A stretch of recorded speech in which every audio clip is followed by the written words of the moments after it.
Alright,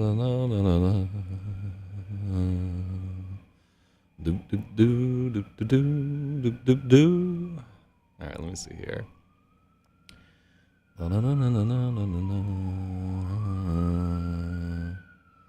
Lord, police coming on this edit.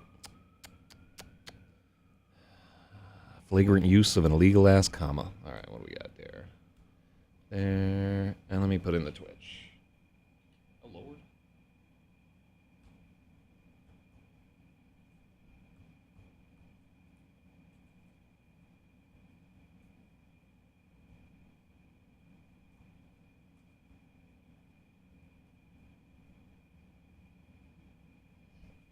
Alright, here we goes. So yeah, I might swap this fucker over to Kick at some point. See what we can do there. I'm not getting any real traction on Kick streams, so. But, you know, am I really getting traction elsewhere either? There we go, boys.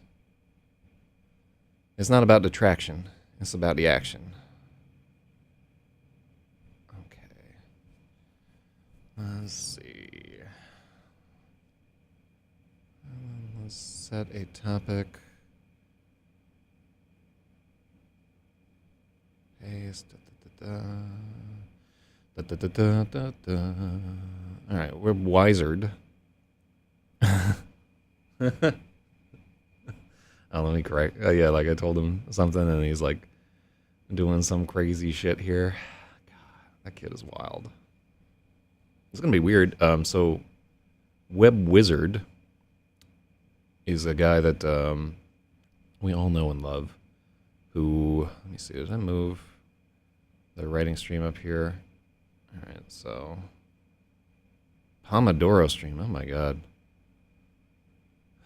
I wish y'all could see what I'm seeing. It's increasingly, I mean, can I talk? But, yeah, it's whack. Let's see, Pluto Intervention and Aftermath gonna be on it.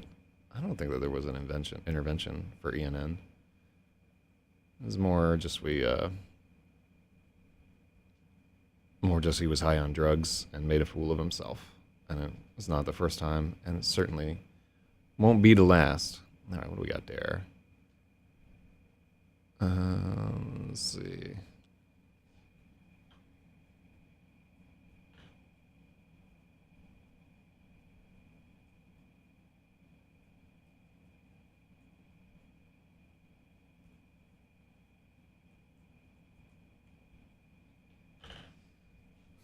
Alright, that's done. Milkness tried. What did you do this time, Kelly? Alright, so Kelly, I still haven't figured out, are you read error now in a new identity? Because it's like you have deep background knowledge of LRH that that somebody who's like an outsider to it wouldn't have, right? Insider knowledge from like the time of, I want to say 2018 to like maybe like 2017 to like 2018, around then. So who? All right, and I mean, you don't have to tell me if you don't feel like it, but like, who you be, for real? No, I'm not read error. Somebody. Well, if you're forever banned from LRH, don't tell me who you are, so I don't have to forever ban you again, because you seem like a fine chatter now. So, water under the bridge, unless you're Thread, in which case, no bueno. But you don't seem like a Thread. Haven't like methed out in the chat. I like that you were able to defeat Plutonium, seemingly totally innocuously, just by sniping at him, which is a completely acceptable way to get rid of chatters that are blogging that hard in LRH. You can absolutely troll them right out of the universe. All right. Were you a chatter that used to be a dude and is now a woman, or were you born this way? Because, like, you know, fan theories abound, and who's messaging me? Venga Boys, boom, boom, boom. Oh no, I don't think I'm gonna click on that, Sammy. I don't think I'm ever gonna click on that in the world. All right. Well, I guess I'll have to wonder. Well, it was headshot after headshot, not really sniping.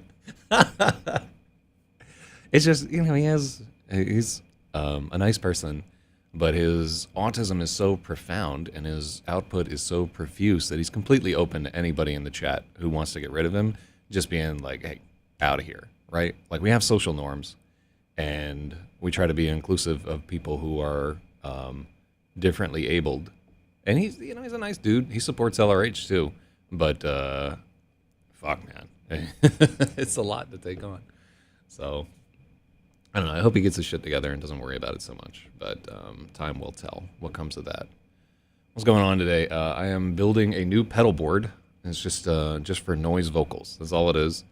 It is a 32-inch pedal board, which is like almost 3 feet wide. This cocksucker. You can't take it on a plane. Big old slab of aircraft aluminum, and I have to have 2 different power supplies to power it. Oh, it's your hot tub stream? I wonder if we could somehow get bitches in a hot tub commenting on my my edits. Be like, that's blue perfect. And then all right. Well, hopefully this this chapter is a little bit less brutal than the other one, because we are behind on our edit. We wanted to be flying through these chapters. I would pay to not watch that. I don't think that there's anything I would pay not to watch. Like, if it was my job, fucking demons shitting out Nazi fetuses all day long, and just be like, all right, I've seen this before. Wow, his horns really got him in the asshole. Etc. It's just, there's nothing that you can't eventually work yourself into. Let me see there.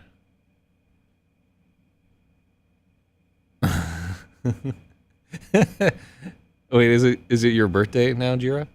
Let me see. No, I mean, my gay advice is that I'm happy any birthday where, somebody takes me out to dinner and I get laid. That's all you really need to be happy. And if you have to pay money for that, Jira, it's worth it. Just get laid on your birthday. Don't fucking sweat it. All this like idea of progress in your life or growing as a human being or whatever, it's just going to happen or it's not. You don't have to worry about it. Oh, your birthday was a while back. I don't know. I'm just seeing some shit in LRH. Oh, wait. Burning Blu-rays is a scam. I hate them. I regret buying into it. I'm fucking half asleep. I thought you said birthdays is a scam. I'm a fucking idiot. Well, nothing. Not news there. Christ. All right, I'm starting to question my mental capacity to... I'm so stupid. Oh, well, at least like I'm the one that is doing ENN now, theoretically, so I don't have to put my own fuck ups on there. So there. I have it onto some more real talk. Let's start editing where at least my my follies are. It's strictly not better. The follies here are going to be worse. Because it's not, I can't like blame this on like, hey, I was writing this early in the morning or whatever. It's just, I've been doing this for 20 years. Okay, so to summarize, in the last chapter, well, first, if you're joining us for the first time ever, none of that shit made sense to you, and none of what's coming ahead will, but you can stay on anyways, because I have a pleasant voice and demeanor. Other than that, I got nothing for you. It's just me editing the story. So we just edited a chapter with El Shala and Revel, who are kind of, wait, what did I delete? Where's my cursor? I'm going to need to delete that S. The Revel and El Shala are kind of a little bit room to grow characters, where they have a lot and they're going to lose a lot, and they're going to learn something from it, believe it or not. And then we start to get into our have nothing and will gain something characters. So Rigel is definitely one of those. And then I think you'll find that Fish is also, he has nothing to his name. He's old and used up and has just been doing this for so long. So he has nothing. So we start with our very low social status characters, and they're going to build up. Our high social status characters are going to fall down and try to climb back up. Everybody needs some kind of an arc driving them through the story. Every character needs to have a motivation. And so here we start to establish Rigel's motivation, and we learn a little bit about him. So I believe that this is mostly done through flashback, which is a way that you can... it's like It's the way that almost every character gets fleshed out, and it's not a great device in general for keeping a story going, but it is regrettably necessary in a lot of cases, especially when you have like a giant book and you're trying to get the arcs for, let's see, we got El Shala, we got Hadriate, we got Revel, we got Yellow Hat, we got Stirs, we got Fish. Who else is really a character? We got a Wrath, we got Vadabo, we got a Yeri. So like like about 9 to 13 different characters are each trying to have like some time to express their own wants and needs and so forth, and just it's a fantasy novel. So at the end of the day, we're gonna have some exposition and we're gonna have some flashbacks, and our goal here during the editing is to make the disruption to the reader as minimal as possible here. So I fucked up my own thing, and I didn't read through this chapter last night, but I believe that it's in okay shape. So I've got a chart that references what all this is. So we say that this is good, and is 1.6. And it's 8 pages, but we're late to the edit, so this may be one where we break up into a couple of different days. All right, with that said, this is RAPAXORIS by Zach Z. Wisey. This is chapter 1.6. Let's begin. The tap room was dim and empty.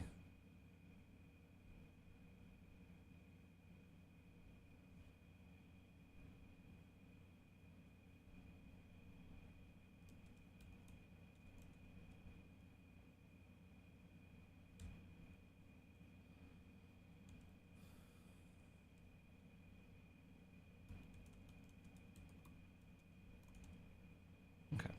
So I know that this is a comma slice, or splice. But it's, the fire was dead.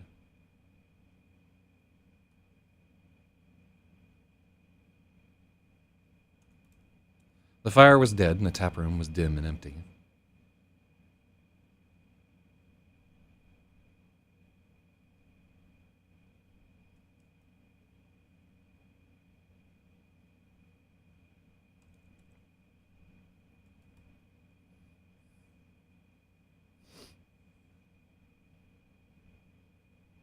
Mm-hmm.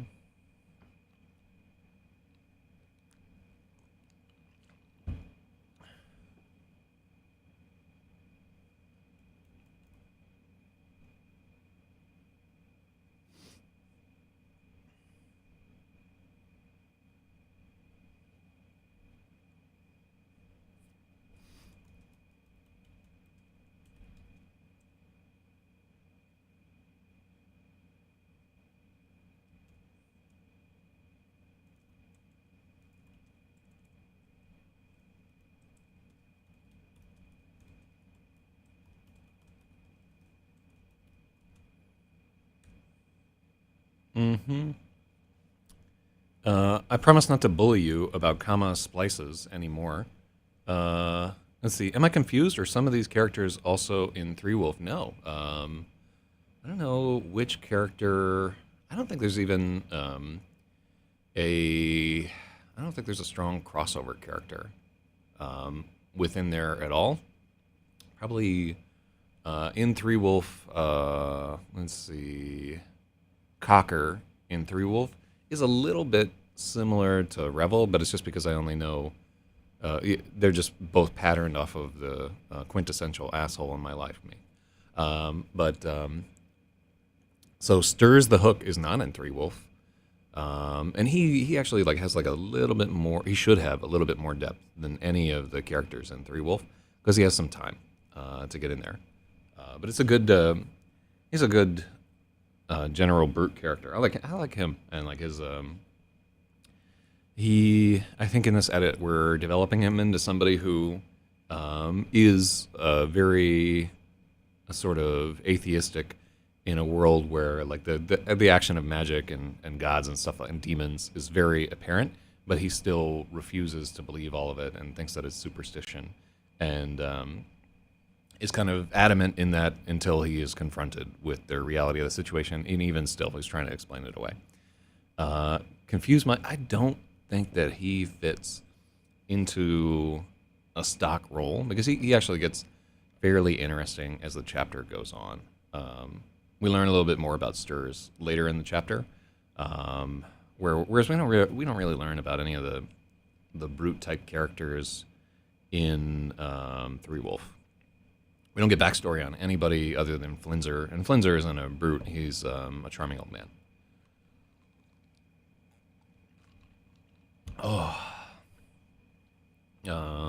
And Flinzer and Fish don't like really compare. Anyhow, we're metagaming. The fire was dead, and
okay, cool.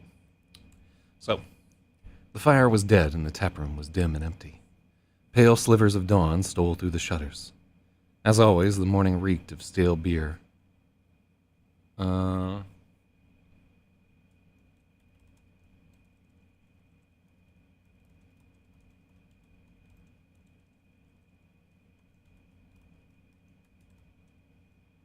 Okay, cool.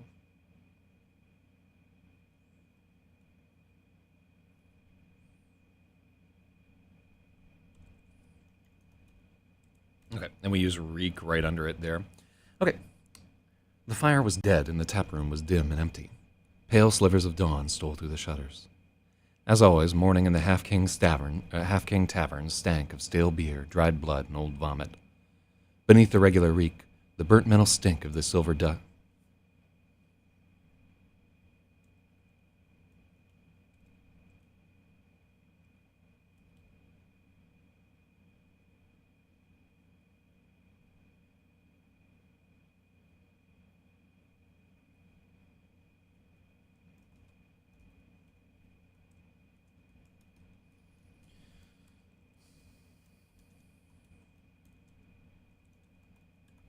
Okay, and if you've ever worked at a bar, or worked next to a bar, or seen a bar, you know the fucking old vomit and bodily fluids and curdled beer kind of smell that is like the morning after, or some dead-eyed guy, like some dead-eyed Mexican dude, is like at it with a bucket, and all the dreams are spilled out and sloshed into the gutter. Ooh. I could write a whole new story about it.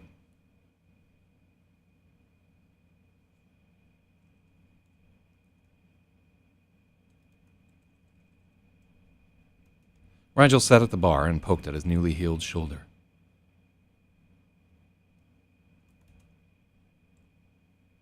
The silver dust had sealed his wound and left behind a strange,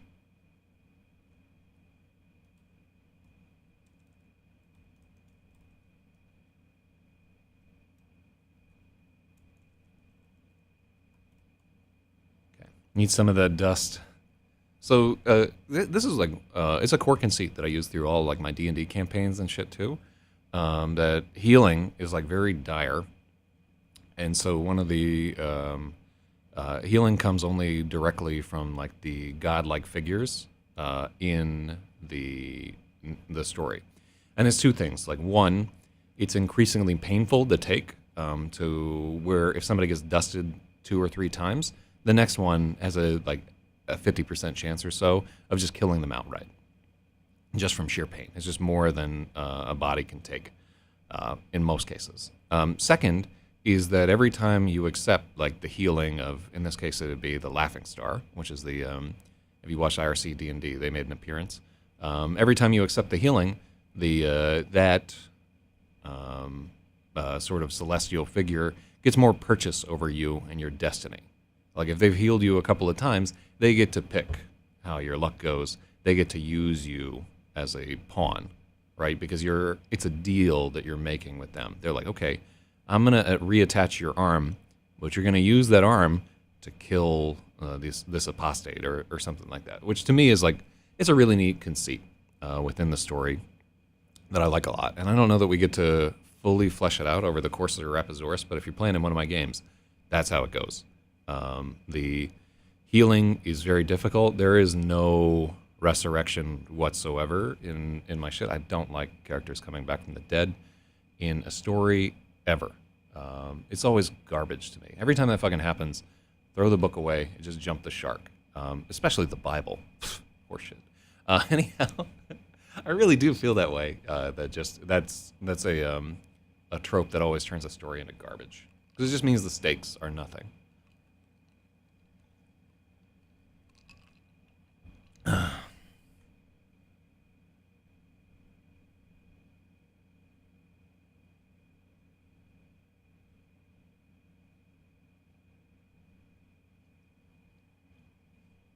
Okay. All right. Rigel sat at the bar and poked at his newly healed shoulder. The silver dust had sealed his wound.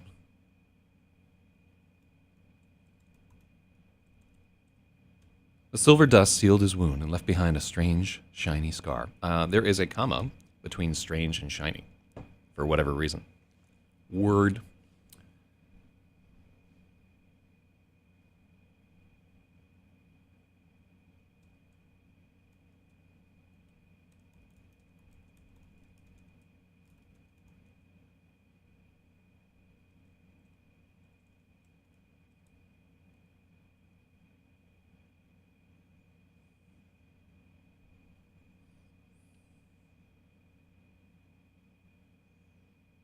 You see, look at this comma here.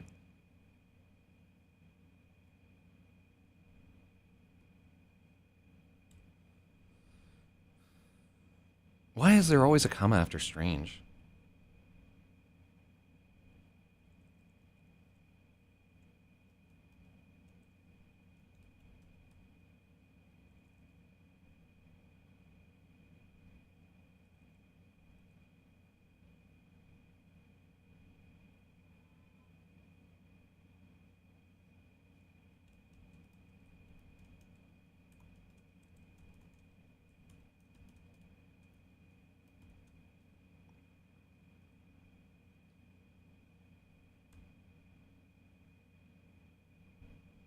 Mm-hmm. That's not true. There's like strange days, strange situation. People often write it as the first of multiple adjectives. Yeah. So what? So why is the comma coming in there? Like just as a mechanically? Because right, they're left behind a strange, shiny scar. Right. We don't do that with like we could say like it's a big fat cock. You know, like there wouldn't be one after big. But let's try other adjectives. How would they work that way? An ugly, dirty scar. Like ugly would have a comma there too. And ugly, dirty doesn't work. What is it? It's not the L. I don't understand why that's happening.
There's a thing here that I'm not sure how to explain. Um, let's let's look into it because I'm interested, right?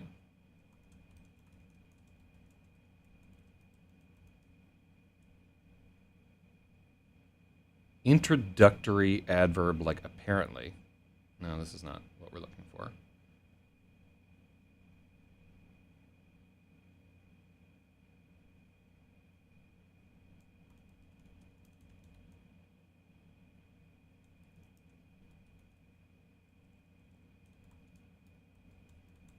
So here we're just having when they are coordinate adjectives. Coordinate adjectives are two or more adjectives that describe the same noun equally. With coordinate adjectives, you can put and between them, and the meaning is the same. Similarly, you can swap their order, which is silver shiny pole. And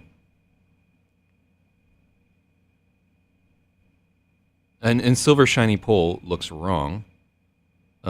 Cumulative adjectives, for example, build on each other and cannot be reordered. So there's like bright and yellow jacket. Oh yeah, that's very interesting right there. Okay, cool. So what were adjectives? Old, red, and greasy. I wonder what that guy's thinking about. They really should be called adnouns to be consistent with adverbs. No, because you can use an adjective for. Well, I guess you can't use an adjective for a verb. Anyhow, coordinate adjectives. Two or more adjectives. So where they have equal stature, where you can put the word and between them, and then all right, and then cumulative adjectives. One adjective is modifying the action of the next adjective, as in bright yellow or everything that popped into my mind was super racist, so I'm not going to say it. Oh, I'm not going for the easy joke on this stream. I will on the other one. Let's see.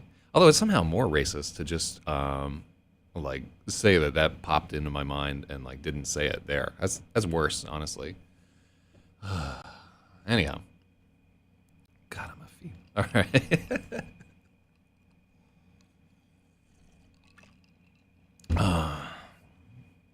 Yeah, I'd just like to denounce racism in all its forms and announce my allyship with whatever the Democrats want us to be doing this week. All right, anyhow. Slava Ukraini.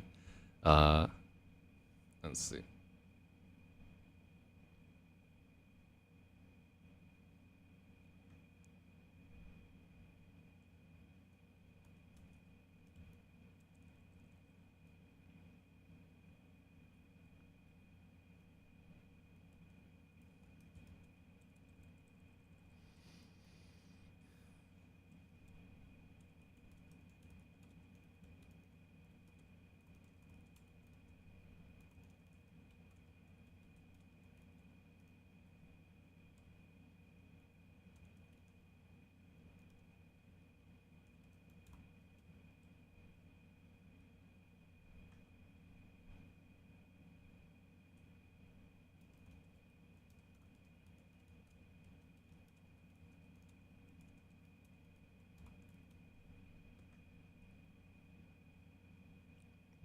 Okay, cool.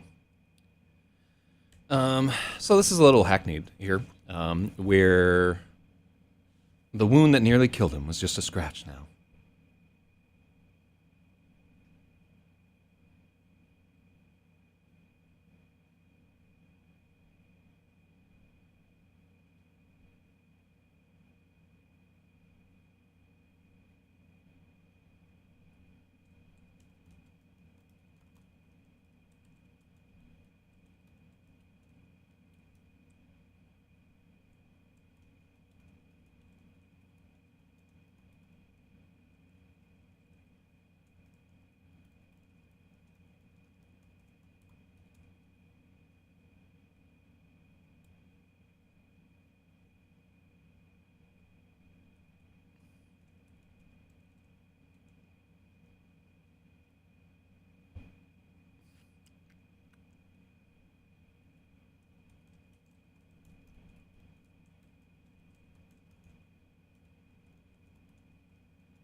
Okay, cool. I've got the original gamer over here. I think, what was the last thing that you posted in the Discord? Let me see. I see you posting up in there. All right, it was some dude with glasses and a beard, and when I see that, I never click. So I don't know what it was, and I will never find out.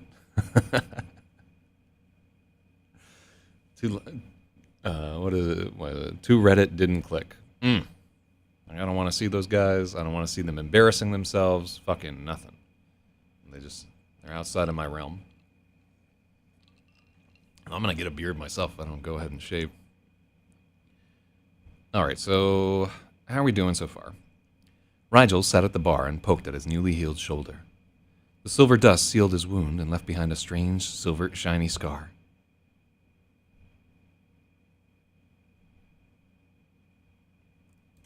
The silver dust had sealed his wound and left behind a strange, shiny scar.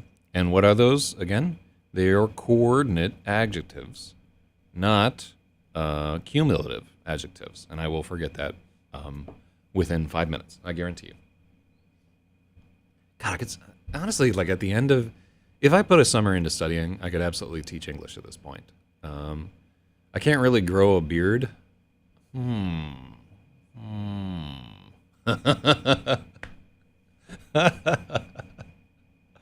Oh,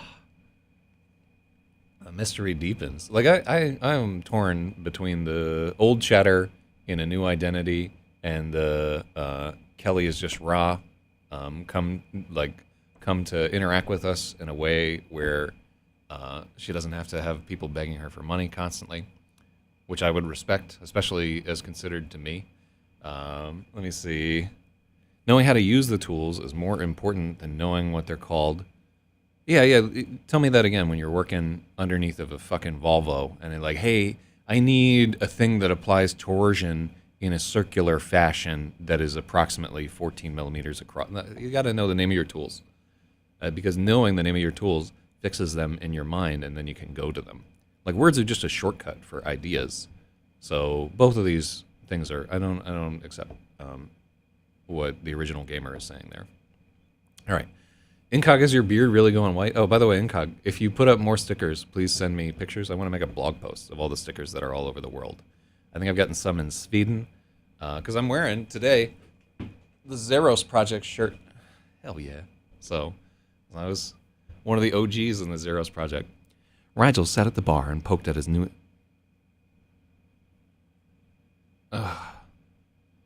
Poked at his newly healed shoulder. This feels wrong to me. Rigel sat at the bar.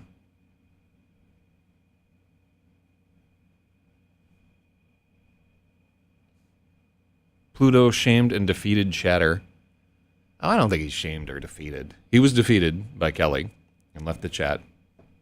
And there's a void where all his chats used to be. He was like the #1 chatter by volume. But also, I don't think that he was shamed. I think everybody just, like, somebody rubs him the fucking wrong way, and he's off of his meds. Like, literally off of his medication. And that's a guy where I think Pluto needs some kind of medication, because it's like the Pluto dial is turned up too fucking high for this world. And, like, you know, you don't meet a lot of people who are genuinely ADD and it's crippling, but I would see that he's there. Oh, the original gamer is Pluto? There we go. I'm back on them now. All right. Yeah, just fucking... Like, Kelly is giving you a hard time, but you don't have to let them defeat you. I forgot that you were the original gamer, Pluto. Yeah, man. I have gotten upset over IRC shit myself. Although it's been decades. But I've definitely gotten to the point where there's somebody in the chat, I'm like, I don't even want to fucking be here if I got to see this retard's dumb chat the whole time. And it was just me, my own chat. Yeah, I've been busy 3D printing Glocks and doing other federal activities. All right, cool. Well, good, man. Honestly, Pluto, you should do like some kind of like crazy live stream of all the wacky shit that you're doing. Your shit could blow up fast because you got kind of like that King Cobra appeal to you right there. There's something like eminently relatable about your mania, really and truly. All right. The silver dust sealed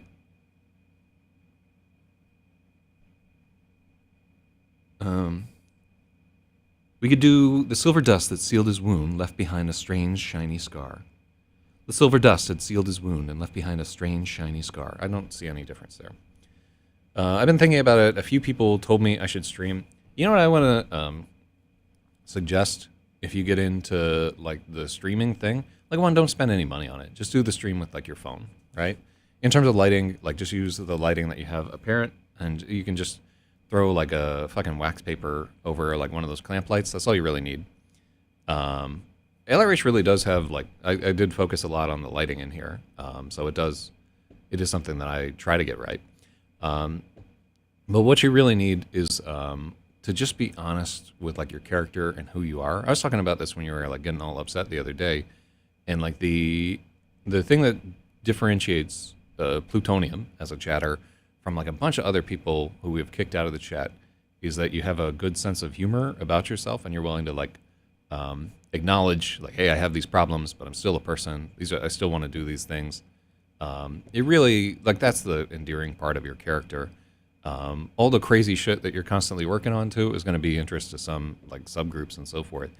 What I would recommend to you is that you just start off doing like YouTube shorts, just like a minute of you like working on something, and then cut to like your face and your reaction of it, and just try to get some rotation that way, because it's easy to just with a phone do like a 1 minute short and edit it down. That's what I recommend for everybody that's starting off in this shit. Everybody that tries to do a stream out of Pound LRH, this is the arc that I see. They try to do my stream because they've seen me do it for so long, and it doesn't work for them at all, because I had to spend like 10 years getting people to pay attention to this stream, and I still don't understand why I do, and I still don't have like a big audience or whatever.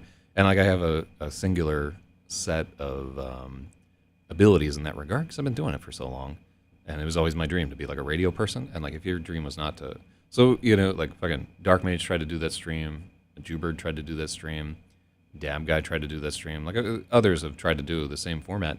It doesn't fucking work for them, because it naturally grew out of exactly how lazy I am, and like my love of Shock Jock radio and stuff. So yeah, just watching their like arc of failure, and nothing against them if they want to do their streams and stuff. I think it's critical to find like a format that fits who you are, rather than trying to do my thing, and then somehow like they always get fucking mad at me through proxy. No, other people were doing, tons of other people were doing like similar like shoutcast streams when I got in on this incog. It was not like a new thing, but I was enduring, and hopefully there was something like, hopefully people could see, oh, like this guy really wants to do this. He's like hungry for it, you know, like it's his dream. There was some of that had to leak through, because I really did love doing the show, and still do, to tell you the truth. I'm still looking forward to Friday.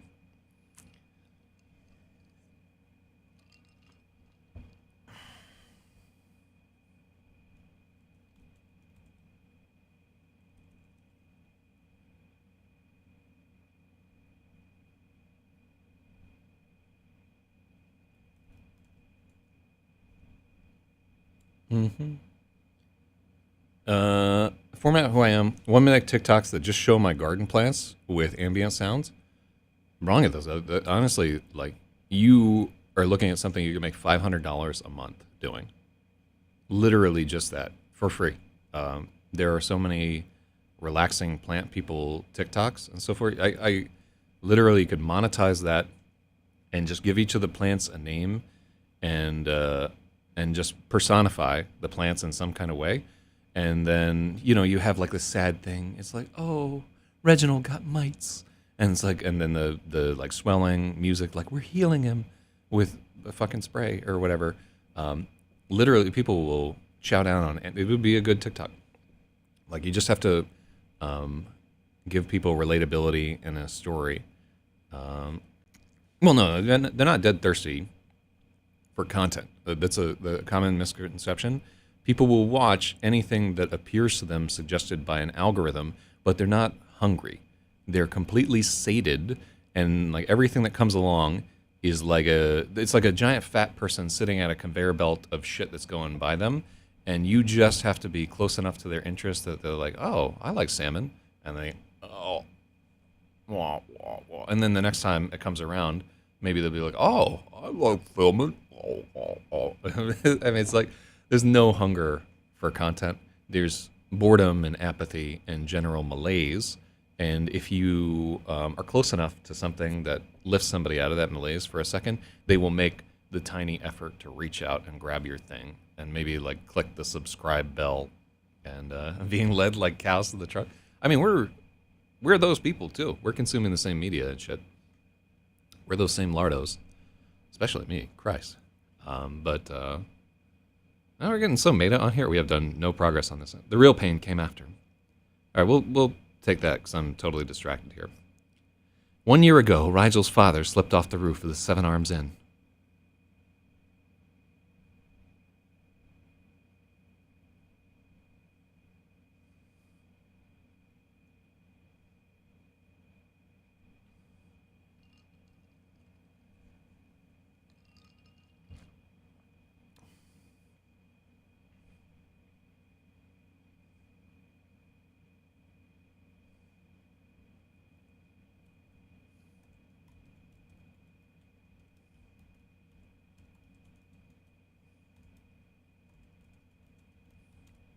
Okay. Trying to reduce the effect on me, at least. Yeah. I'm really considering how healthy it is for me to just watch, like, courtroom fucking, like, trials all day on the... At first I told myself, like, oh, I'm just gearing up so I can be the judge on Chat Court. But Chat Court, the idea was, like, 6 months ago, and I still haven't fucking done it. Though I should do it. It would be an awesome idea. So Noido asks, how are you doing, mate? Good day, mate. How you doing, mate? Yeah, I got a lot of bogans huffing petrol out in my ute right now, and I'm thinking about going down there and showing them who the real Crocodile Dundee is. But other than that, it's good. That's not a knife. This is a knife. That's a spoon. Oh, I see you've played knifey spoony before.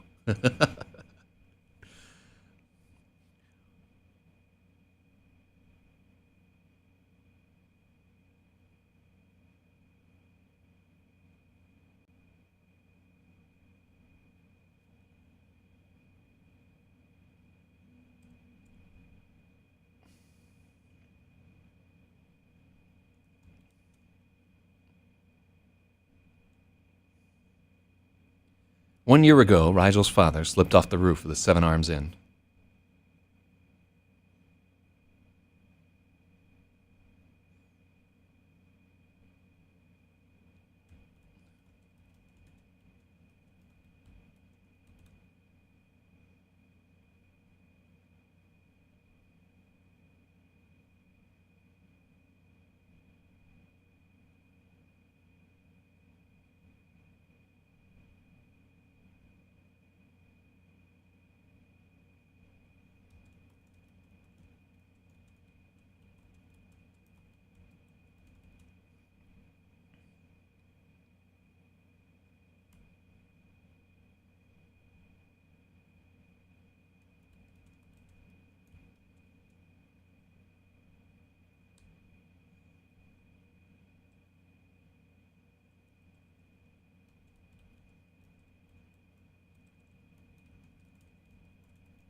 Okay. Let me see there. Yeah, I'm doing pretty good, actually. 1 year ago, Rigel's father slipped off the roof of the Seven Arms Inn. Just like last night, there'd been a terrible storm.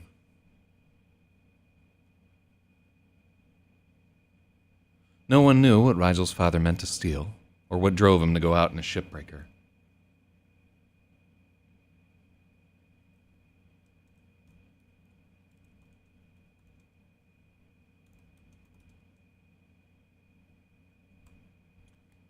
Okay. After watching your stream the other night, I had a little go at journaling. I thought that would be something good to start with, and quite enjoyed it. One day, I'd like to write a short story since I get better. I will tell you that, like, a lot of the people who are historically great writers are journalers, right? One, because it lets them go back and revisit how they were feeling at certain times and incorporate it into their stories. So I know Ernest Hemingway kept journals. I can't remember if Steinbeck did or not, but I know many of the greatest writers of all time were huge correspondents and huge journalers. So I think it's a good idea and something anybody can do. Um, let's see. I think I have a document. Well, I don't have a document on how to write a short story, but I do. There are some short story streams that I've got where you can see me editing shorter stories, and you can get some idea of what I think is good for them. But there are many, many better short story writers than me that you should look into their shit.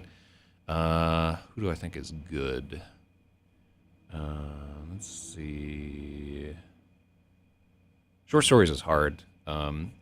If you want to write a fantasy short story, I think some of the best writing that's coming out right now is in the Museum of Fantasy and Science, or Museum magazine. I do that every time.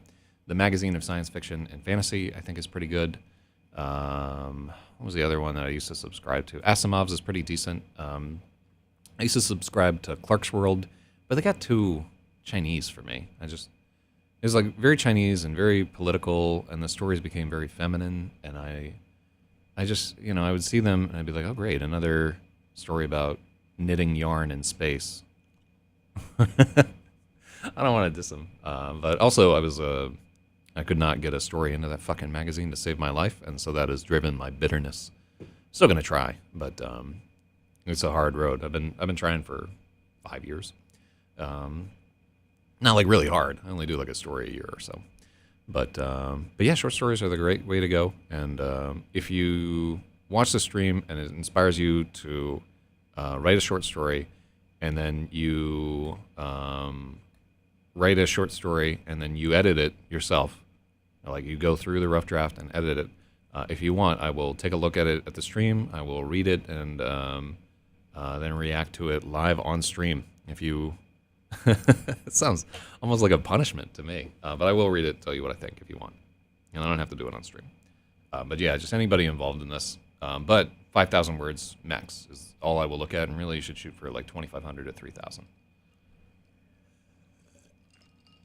Oh. And I like this paragraph. 1 year ago, Rigel's father slipped off the roof with a 7 Arms Inn. Just like last night, there'd been a terrible storm.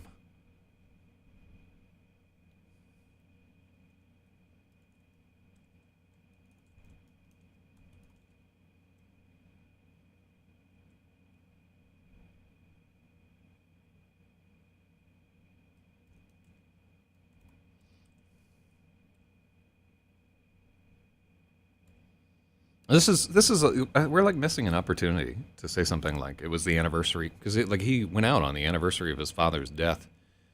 We threw this in there, but we never talk about if we want to add this into here. Like as he's going through last night, he might, if it was a year ago. Okay, so.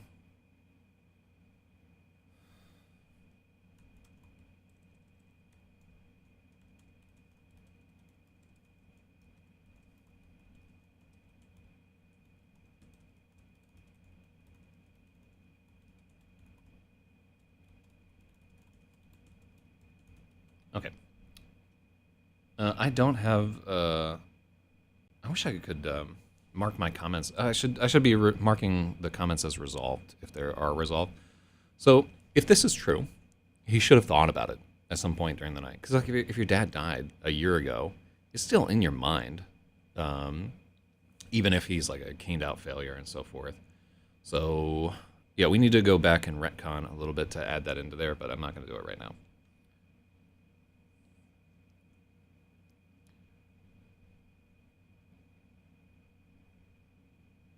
No one knew what Rigel's father meant to steal, or what drove him to venture out into the shipbreaker. Likely he was caned out of his mind. He fell 4 stories, broke his neck, and left his family nothing but debts. Cool. So we have like a neat little acceptable rhyme in there. 1 year. A year of his mother and...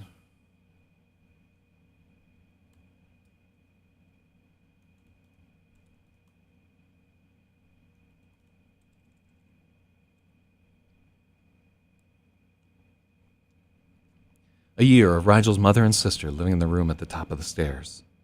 They slept all day and worked all night.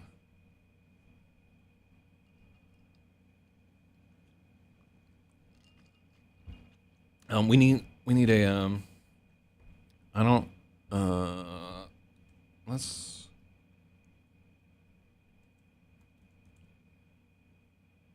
thesaurus.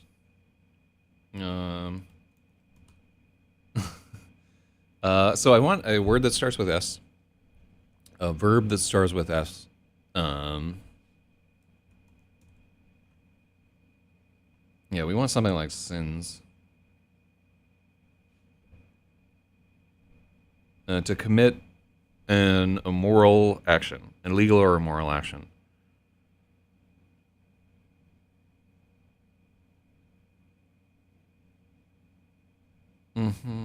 So sinned is close, but I want something that is more like toiled.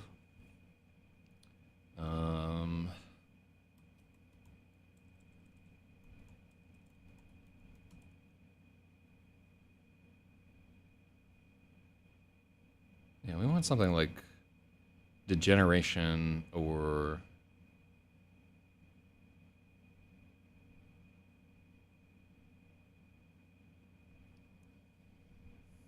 just like worsen.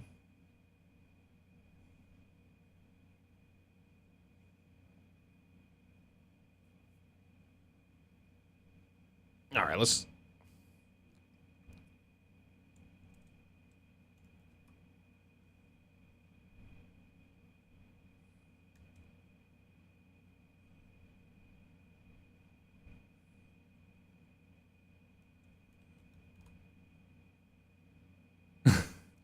They slept all day and sinned all night, toiling as the whores of Herkimer Half-King. Okay.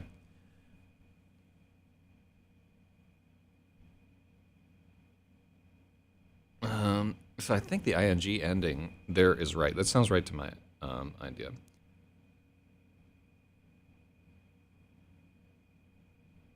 Yeah, because the toiling is taking place as they're sinning all night. It like slots into there. I think that's right. A year of Rigel's mother and sister living in the room at the top of the stairs.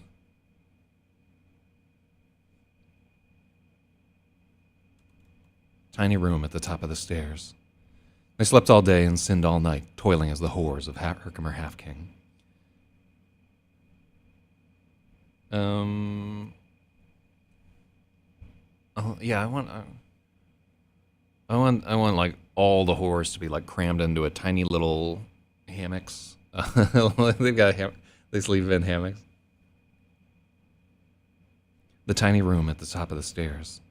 They slept all day and sinned all night, toiling as the whores of Herkimer Half-King.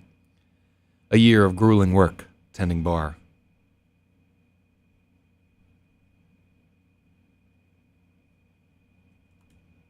A year of grueling work, tending the bar.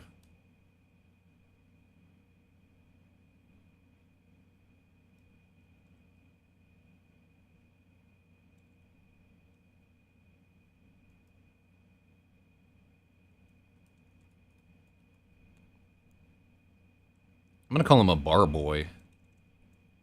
So I guess the right term would be bar back. Let's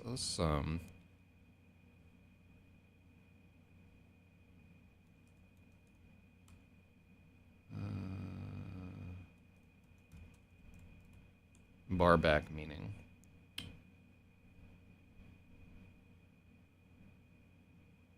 Oh, yeah. Okay, let's do that.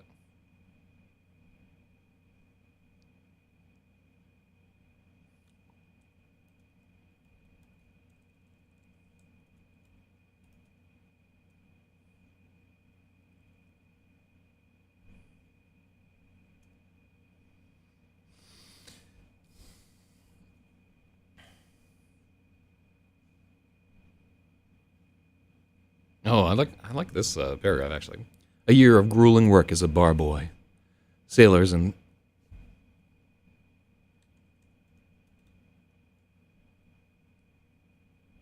a year of vile labor.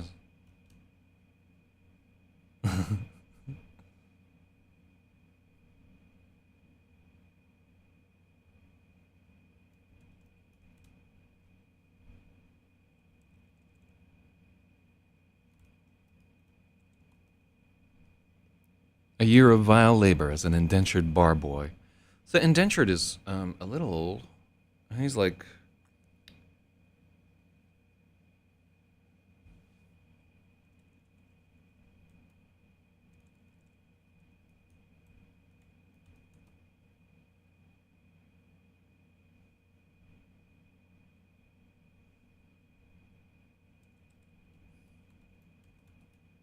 A year of debt slave labor as a bar boy. Okay, cool. Cool. Yeah, because like the conceit is that his father dies, and his mother, and his sister are all pressed into service in to like pay off the debt here. Sailors and thieves cursed Rigel and threw things for sport. He had to hold his tongue and mop up their vomit. As the night burned on, the drunks would climb the creaking stairs, sometimes a dozen a night. When they swaggered back down, they liked to tell Rigel what they'd got for their money.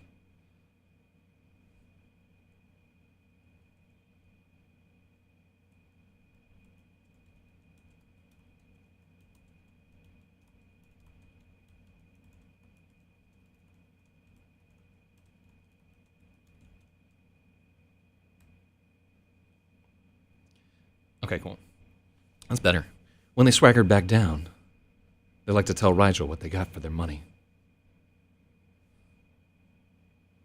He glared back, eyes frozen with impotent hate. They laughed in his face. A year of sleeping in the musty cellar on a sack stuck with moldering straw.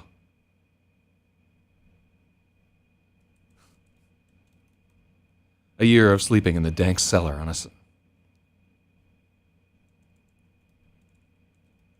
in a sack stuffed with moldering straw. He owned nothing. He was nothing. A year of beatings. Herkimer Halfking was half a man, but worth two with a switch. If Rigel ever raised a hand back, the Half-King would have Stirs the Hook break his arms and legs.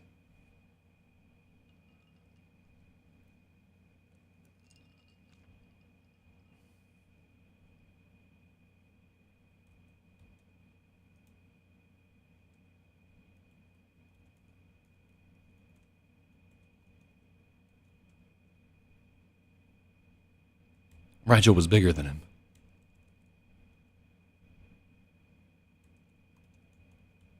Rigel was bigger than the pimp, but if he ever raised a hand back, the Half-King would have Stirs the Hook break his arms and legs.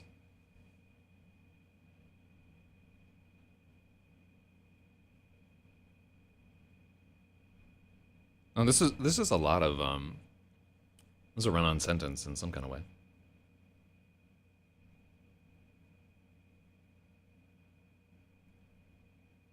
No, it's just 3 commas. Let's take a look.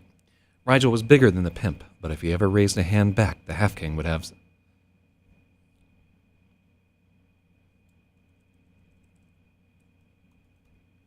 Herc would have Stirs the Hook break...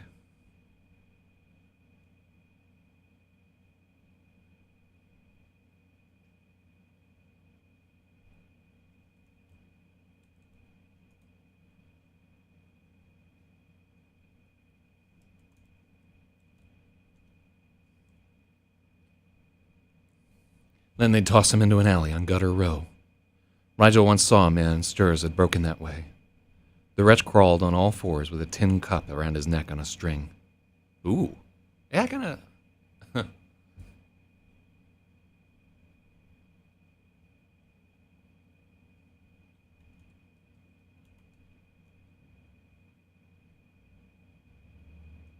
The wretch crawled like a dog with a tin cup around his neck on a string.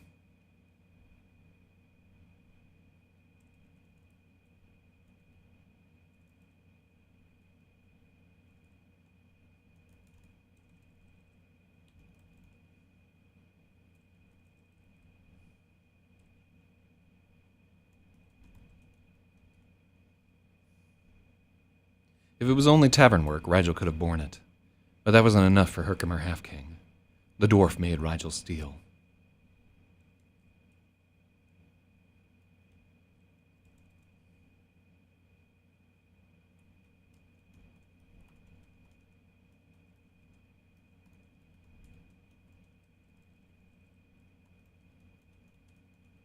Every night the dwarf sent him out to steal.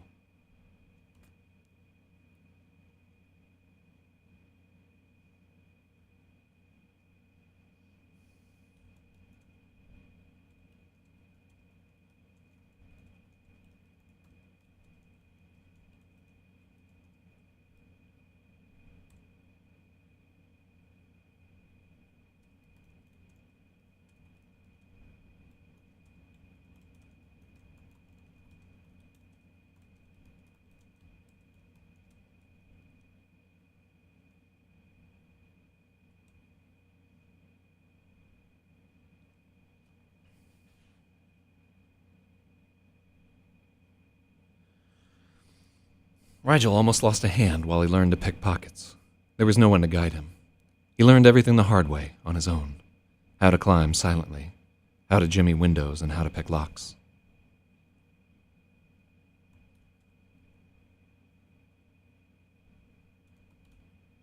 Some gangs were weak enough that he could encroach their turf. Others were absolutely not to be trifled with. No matter how much loot Rigel brought back.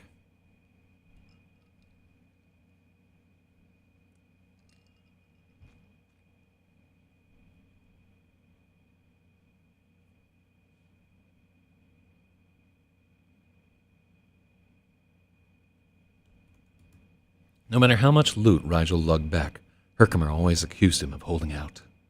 Out came the switch, lines of fire painted across his back. It never got easier. It was the longest, worst year of Rigel's life.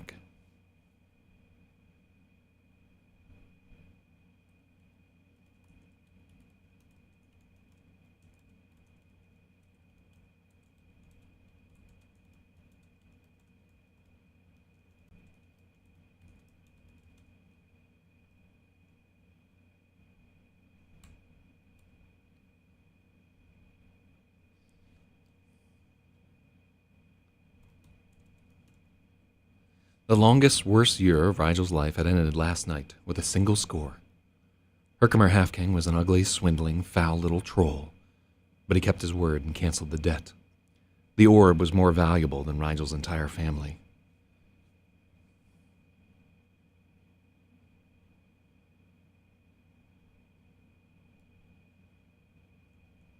After Rigel recovered from the dust, he climbed the creaking stairs to bring the good news. His mother and sister answered the door naked from the waist up, expecting a customer. There was no shame left in them. Wearily, they covered themselves. Both reeked of liquor.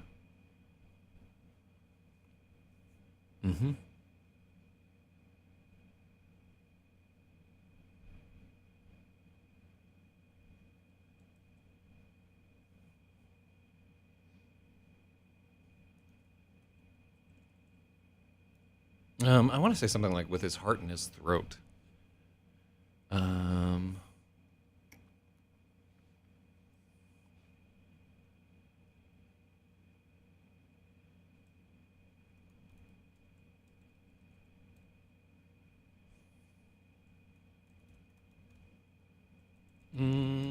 So let's see. He'd be, how would he feel? Like, so he just got stabbed. He has like no blood in his body.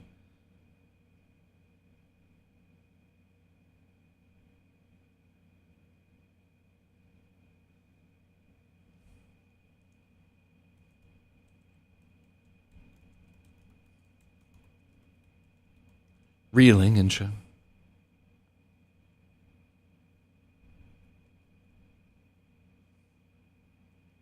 choked with emotion, Rigel told his mother and sister he'd paid the debt. They were free. The three of them could return to their farm. Rigel had been keeping an eye on the homestead. The fields were choked with weeds and the fences were falling apart, but all that could easily be fixed.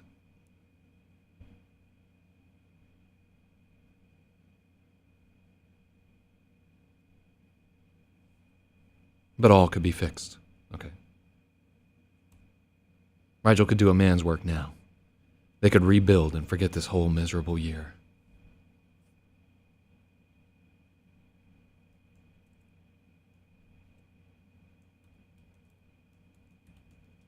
And forget this awful debacle. Wait, is there anybody in the chat who can force me not to put in awful debacle? I think I have to restrain myself here.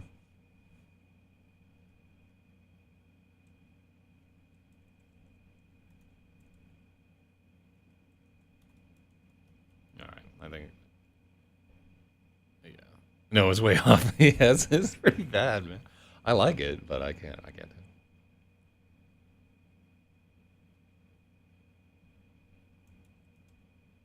They could rebuild and forget this entire wretched year.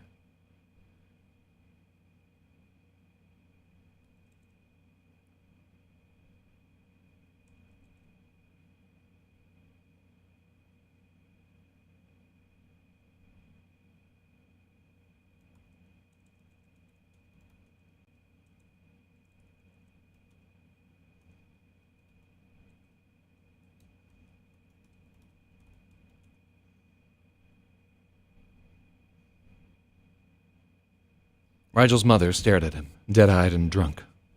The bright words he spoke could no more get through than a bird could fly through a stone wall. What's left for us on the farm? We're whores. No one will forget.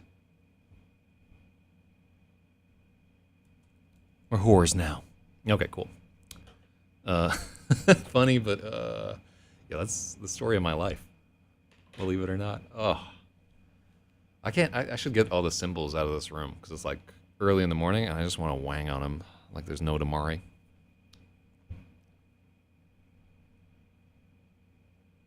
What's left for us on the farm?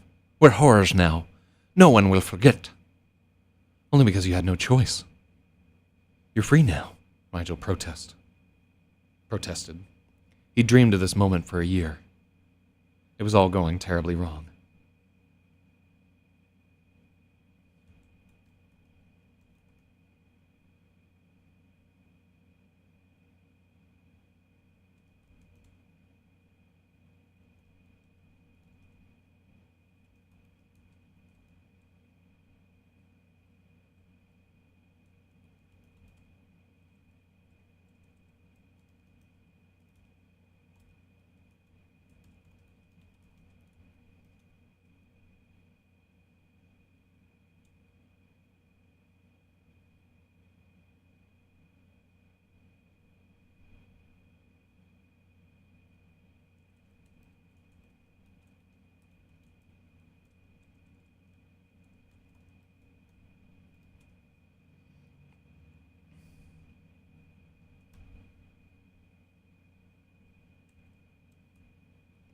Only because you had no choice. You're free now, Rigel protested. He dreamed of this moment every night since Sturz showed up to collect the debt. It was all going terribly wrong. If I am free, then I choose to stay here. There's food and a roof. We need not break our backs in the field. I'll make a new agreement with Half King.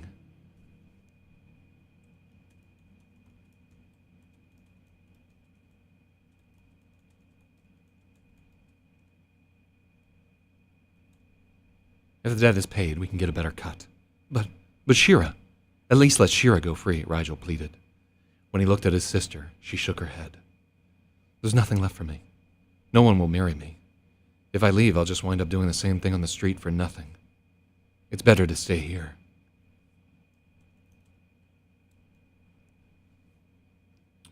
The hopeless way Shira spoke made Rigel want to die. All right, so if she's 13, he should be 15.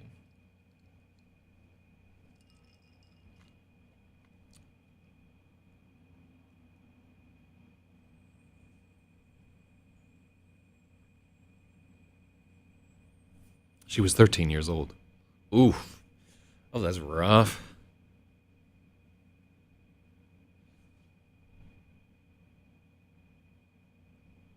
Rigel fled to the cellar to sob atop his sack of straw. After, he slunk to the bar to rub his shoulder in despair.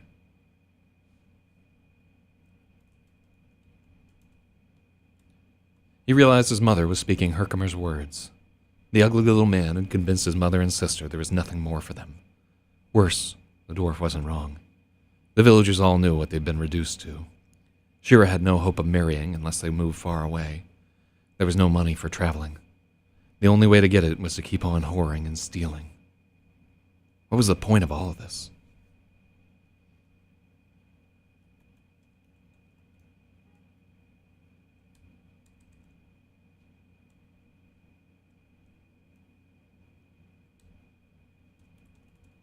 What was the point of it all? The only point Rigel could see was the end of his dagger. The end of his stolen dagger. The nobleman's blade was inscribed, impossible defense. Getting caught with it was death. Rigel sat it on the bar and spun it. The blade pointed at the staircase. Ooh. God. See, this is what I'm fucking talking about. This is a fantasy story full of wretchedness and his new dagger. We couldn't call it purloined.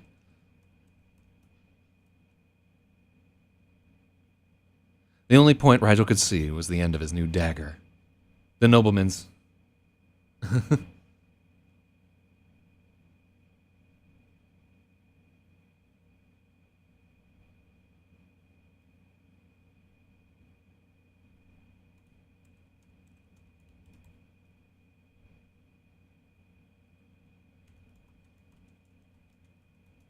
Oh, cool.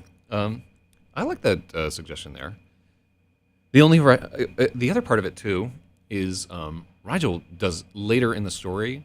He is ordered to give the dagger back to Revel. He will not do it. He never lets go of the dagger. It's his. I don't know. He never lets go of it, but it becomes like his constant companion throughout the story. Even though he never, I don't think he ever fights with it. It's just a dagger.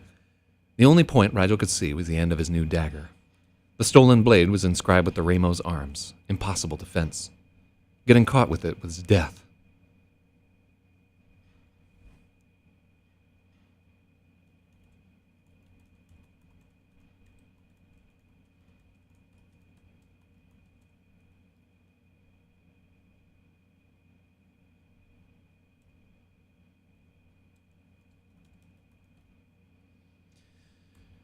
Rigel set the dagger on the bar and spun it. The blade pointed at the staircase.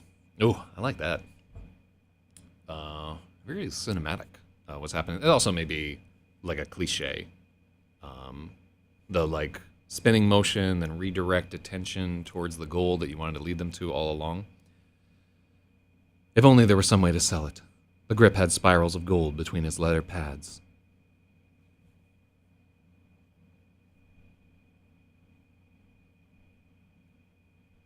Okay.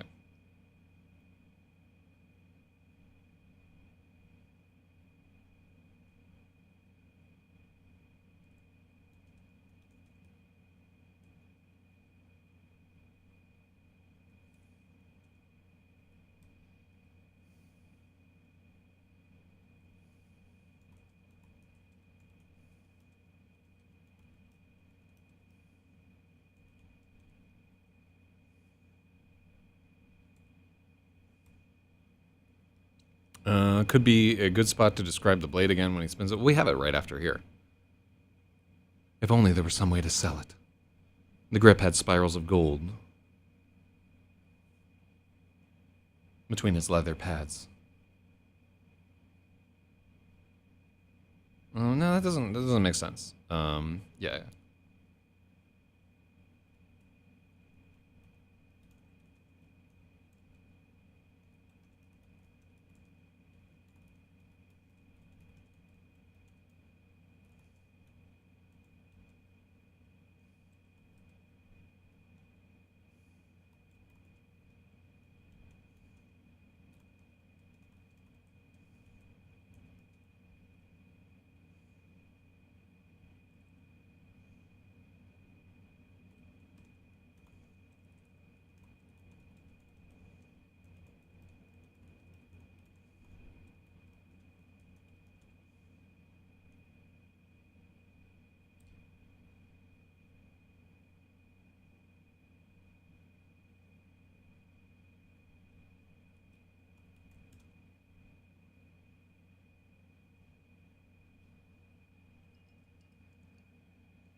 So I would love to make it more cinematic by describing it in motion.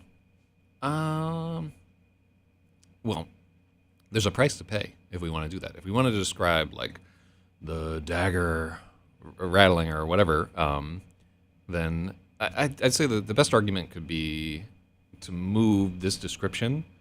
Um, of him settling when he sets the dagger on the bar and spins it, we could then have it move to the next one. But then he fixates on the dagger, so that's something where we could change that up a little bit. But let's. I would love to find a way, by the way, to say like razor sharp that doesn't involve razors, right? Because I don't know that they necessarily have like safety razors and shit.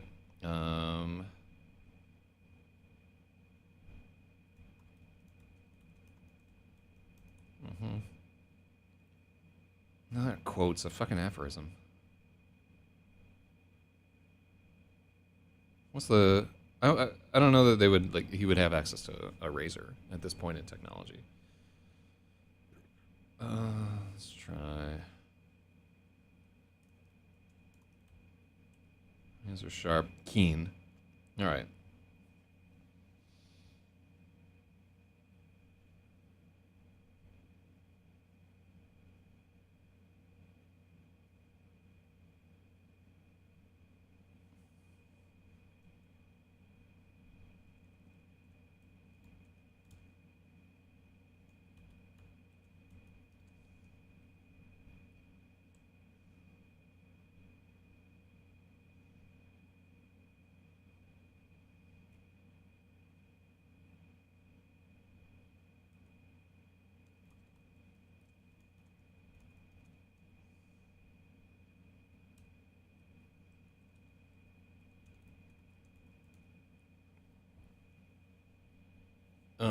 Fixated, he touches it and notices the sharpness.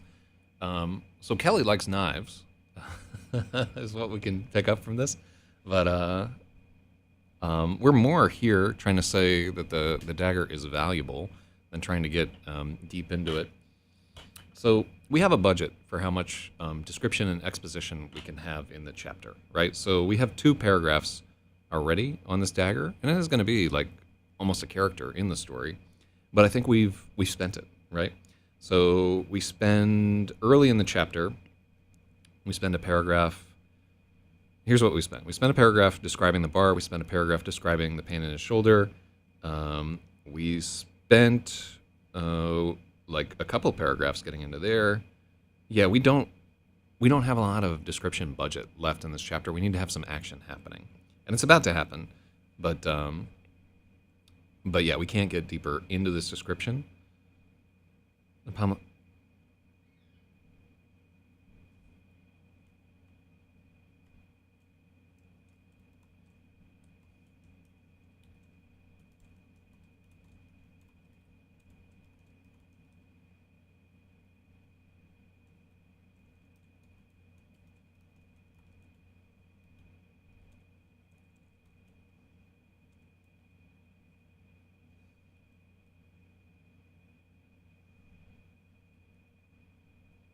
I do want something that means there are so many knife people that even talking about the sharpness of a knife. Yeah, I am trying also to avoid like the slavish description of their.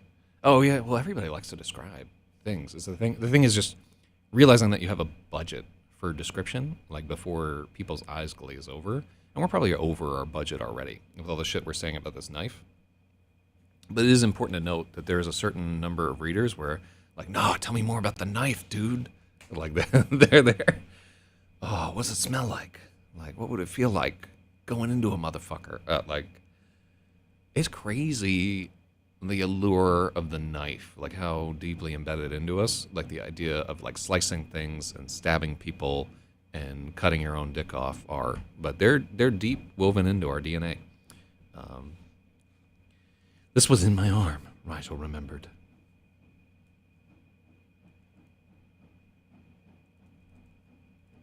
This was in my arm. The ghost pain still burned.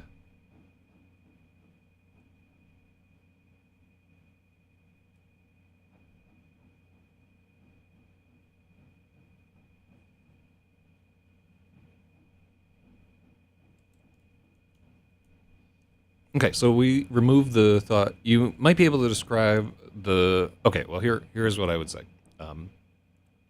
If you have always feel free to like if as I'm writing this, if you have a better idea for how to do it that is like succinct and so forth, if you type like the new paragraph that you want into the chat, I will absolutely try to incorporate bits of it.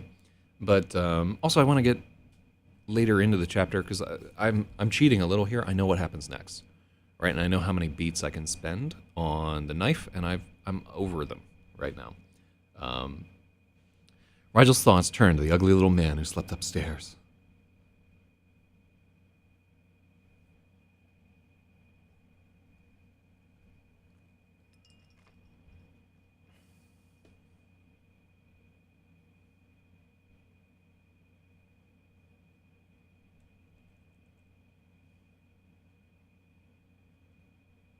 Rigel's thoughts turned to the ugly little man upstairs. We could just, do we want to do ugly little man, or do we...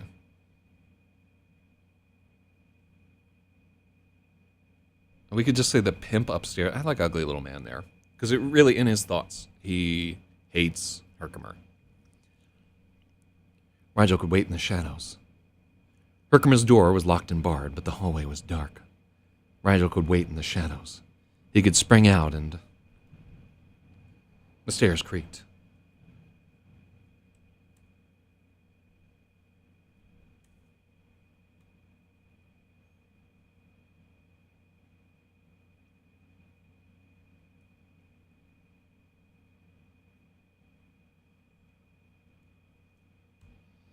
Herkimer's door was locked and barred, but the hallway was dark. Rigel could wait in the shadows. He could spring out, and the stairs creaked. Rigel bolted to his feet, dagger in hand. It was only Fish.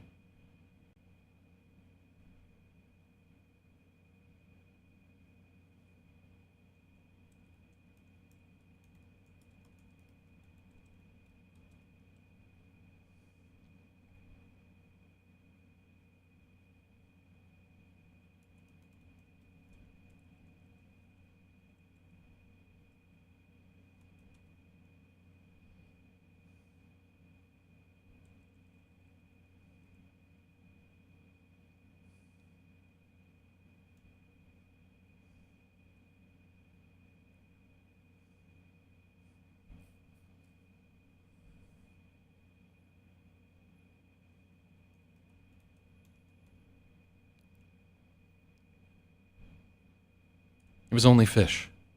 The old man, the mariner descended the stairs, shuffled to his stool, and squinted at the naked blade. That's not how you hold a dagger, Fish chuffed. He raised his chin as...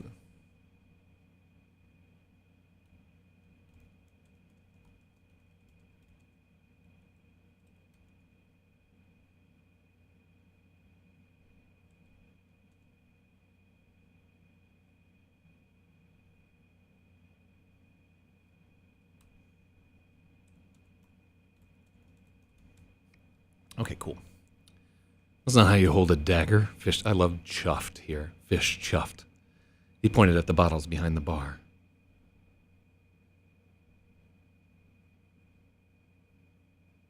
Now he would be...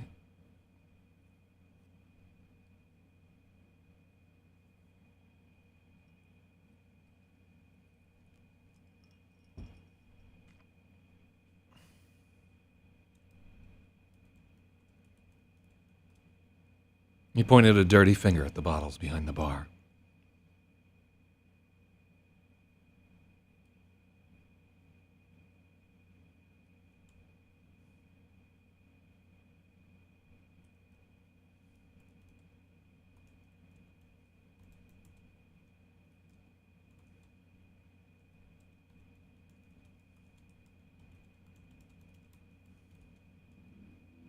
What did I just say?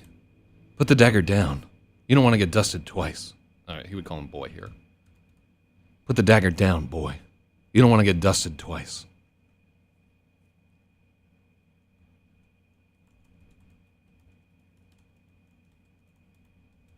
He wins.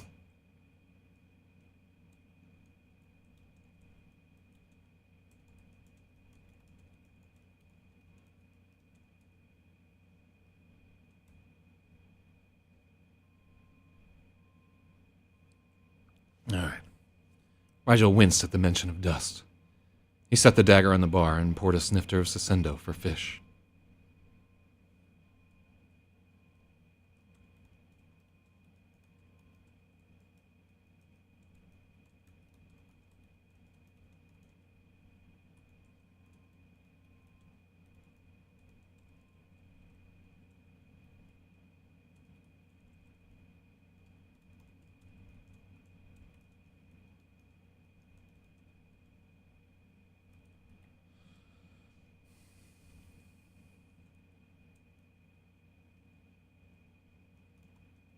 Mm-hmm.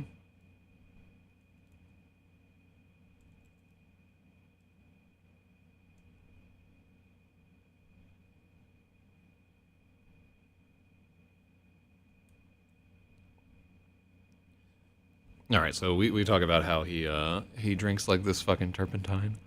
Rigel winced at the mention of dust. He set the dagger on the bar and poured a snifter of Sisendo for fish. He knew to lean his head away from the bottle so the fiery liquor didn't make his eyes water. Fish was the only one, right?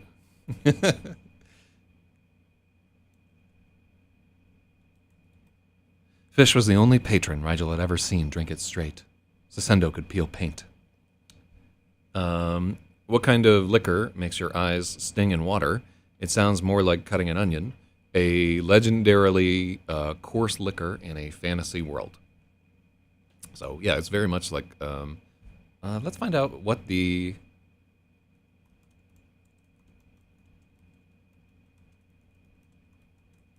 I used to know this. A chemical irritant known as propanethanol S oxide. It stimulates the eye's lacrimal glands to release tears. Scientists used to blame the enzyme alanase for instability of substances in a cut. Okay, so S-propanethiol S oxide. Huh. And Cog's got it. This is before Sisendo was named before the suck meme ever came out. I had it in the very long fantasy epic that I wrote. That was like well before all of this stuff. Look at we're like getting into. Remember, this is from the question of like what's it called, the sort of refractory period before pain and feeling it. It's not refractory. It's like the transduction period. Alsulfide. What is an amino acid? Propanethiol. Or is it? How the fuck do you pronounce that? I have no idea.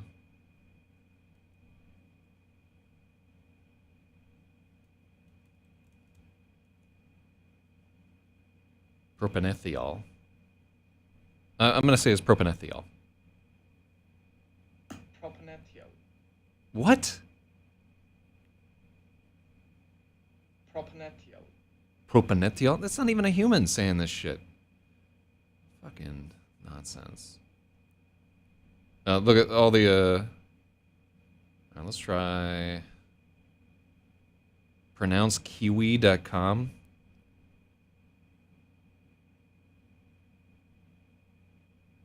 Fucking nonsense. That's horse shit. We can explain it, but we can't. Alright, let's try this one. How to say. Synpropanethiol S oxide. Synpropanethiol. It's still some Hindu fucking saying this. Synpropanethiol S oxide. Propanethiol. Alright, so it's not propane thiol. It's synpropanethiol S oxide. That's close enough. I'm never going to say or remember this again, but I wanted to know. So it's just, I don't mind being stupid, but I want to have the opportunity to not be stupid. Like if that would just, if propanethiol would, propanethiol, if we say it enough times, I will remember it. Synpropanethiol S oxide. Is that ever gonna, am I ever gonna be on Jeopardy or Jeopardy and get that one? I should do another Jeopardy show, by the way, with IRC users calling it. Oh, fuck. If I start now, I could do that gimmick this week. I love Jeopardy. All right, I think I had meant to do that before, and I was always too lazy to put it together. But there is like a PowerPoint Jeopardy that I could do. Typically, stress in English words doesn't land on the third propanethiol. It doesn't land earlier than the third to last syllable. Interesting. I didn't know that.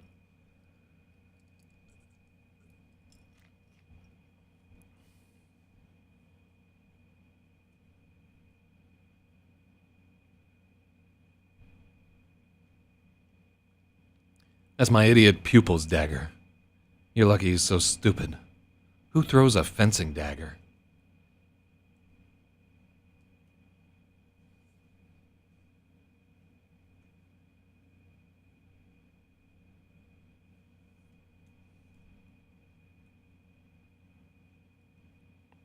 This is too much. So we're taking this out because like we've already gone over that his arm feels weird.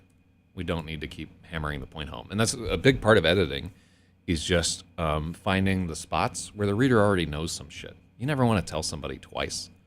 They're not trying to remember how to say it, like pronounce S propanetiol or whatever the fuck. And sin propanetiol S. Fuck it. Hold on. Let me. Sin propanetiol S oxide. Ugh. Why is that so appealing? All right.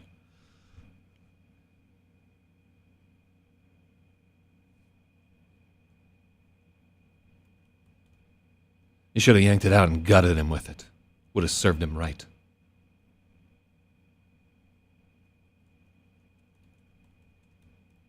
What are you up to?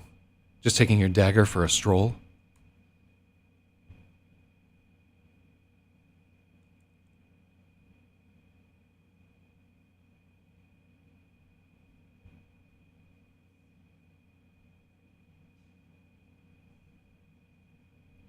He knows. Rigel tensed.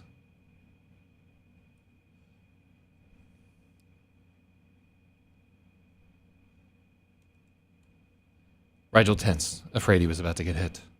Fish ticked back the snifter and closed his eyes as the burn rolled through him. His temples glistened with a sheen of sweat.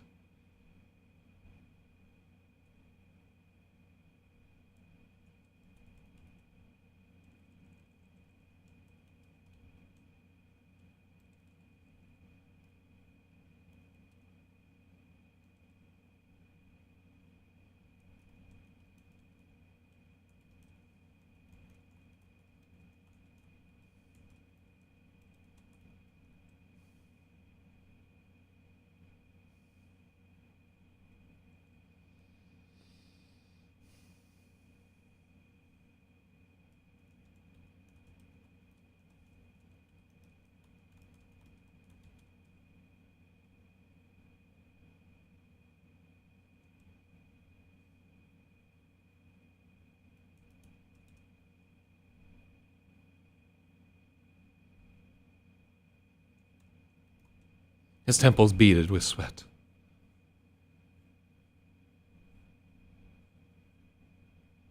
He clacked his empty...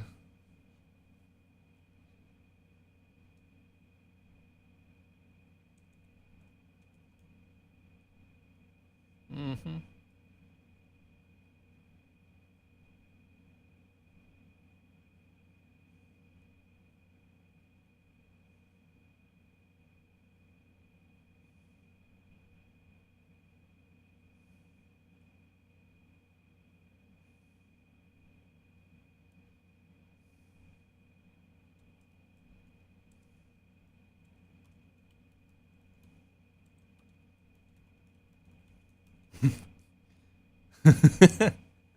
Sweat glittered on his temples. You're too easy to read, boy. It's no crime to want to kill a pimp. It's no use either.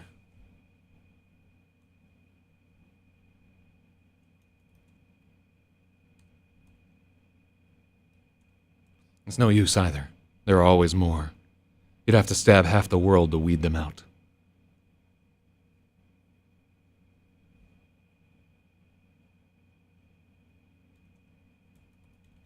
I'm surprised, actually. I had you figured for gutless. I haven't done it yet.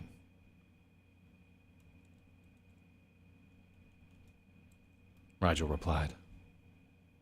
But you would have, no? How would you do it?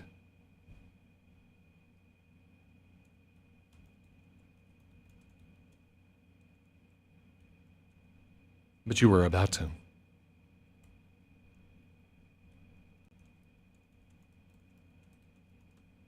How are you going to do it? In the hallway? Coming down the stairs? Maybe in the middle of the day in front of everyone. Just say, fuck it.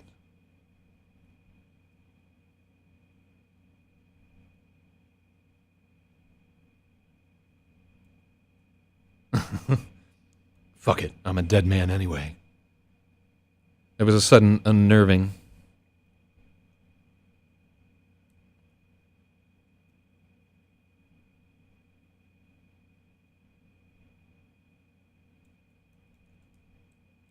Okay. I'm trying to call him the Mariner more in this. I just like the idea of him as the Mariner. He's the Submariner. No, he's not. He's just a fucking Mariner. There was a sudden unnerving interest in that old mariner's washed-out eyes. Washed out is hyphenated. Wait, is washed out hyphenated? Hold on. I think it's right. No, it's not. Yeah. Oh, no. Cannot be hyphenated because it only contains one syllable? What the fuck? Are you trying to hyphenate washed out?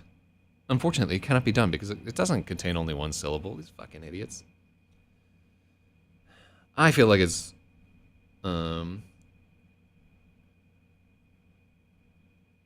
Washed out. That's how I feel right now. Yeah, like washed out, tired looking, wan. Yeah.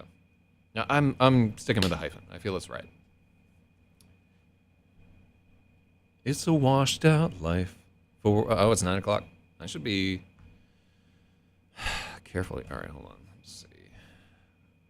I'm officially teaching children right now, but I've automated the entire class so that an AI is teaching them. And by AI, I just mean that like nobody gives a shit, and half the students won't show up. Is the hard knock life for us? Let's see.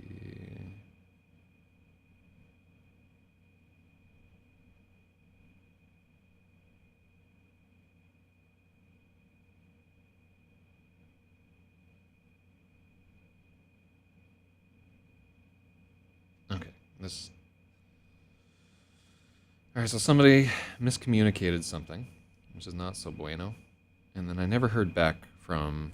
There was like a scam on Craigslist yesterday that I was trying to find out if it was just somebody who was insane. They were selling a mixer, street value of about $3,000 for $1,100, and it was just a scam. But I wanted to get into it. Sometimes I fuck with these scammers. And also, show them, I'll fucking take a trip to Manhattan for a chance at a mixer. I don't give a damn. It was a Allen and Heath SQ5. And the mixer that I have here, it's pretty decent. It's a 32 channel one. But an SQ5 for $1,100, that'd be fucking dope. You can do a lot with. Yeah, both are pretty good. Anyhow. There was a sudden unnerving interest in the old mariner's washed out eyes. Are you going to tell Half King? Rigel dropped his voice.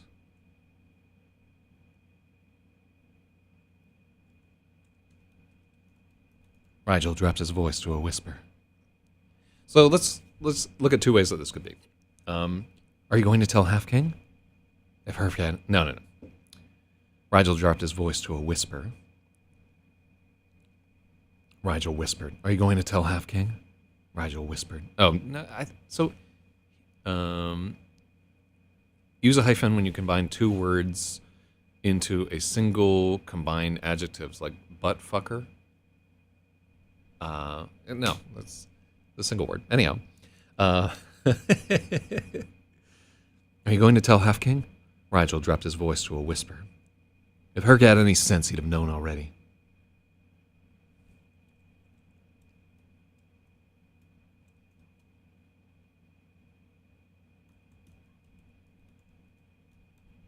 He'd have already known.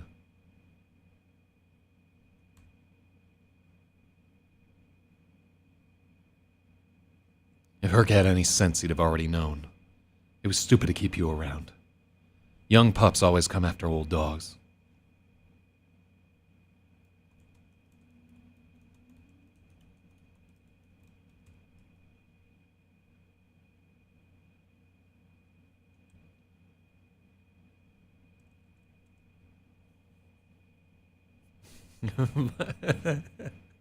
What if it's butt-fucker-esque?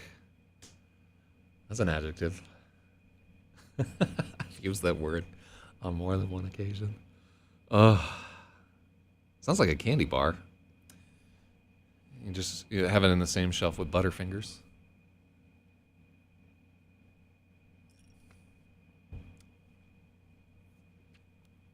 Oh, I actually have a entry in TrollDB that's like that. That could never be pronounced on Stream. Stream. If Herc had any sense, he'd have already known. He was stupid to keep you around. Young pups always come after old dogs. But why should I tell him? He's no student of mine. Rigel poured another finger into the snifter and wondered if Fish had gone mad. Men with laky eyes could not be trusted.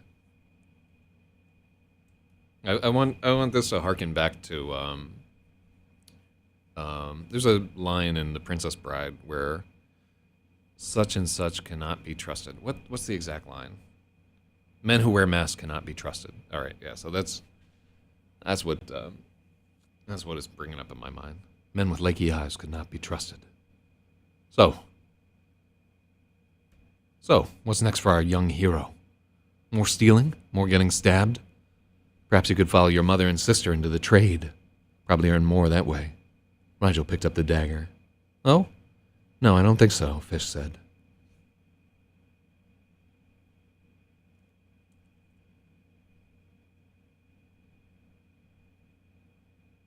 In a flash, he reached over the bar and slapped the dagger out of Rigel's hand. The blade stuck into a forearm.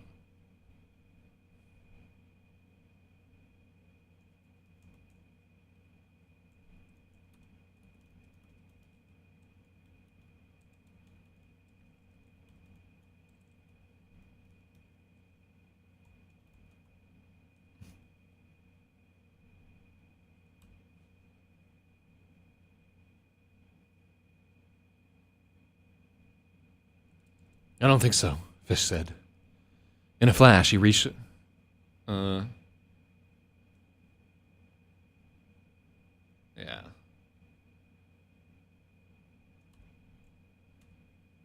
In a flash, he slapped the dagger out of Rigel's hand. The blade twanged into the floorboard, an inch from Rigel's big toe.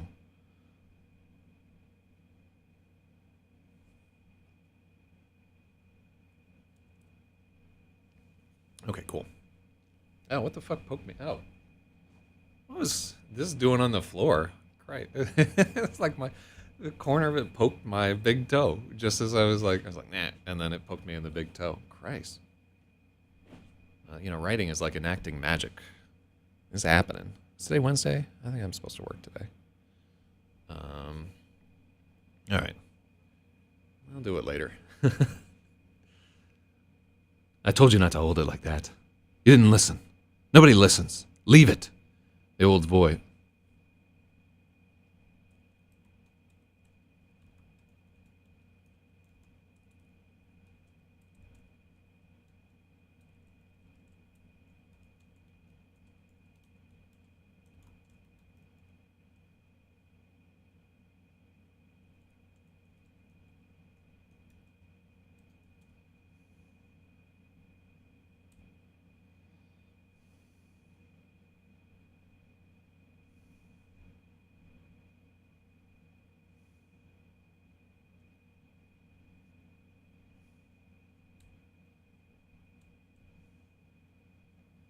Nobody listens. Your hands are worthless. Use your brain.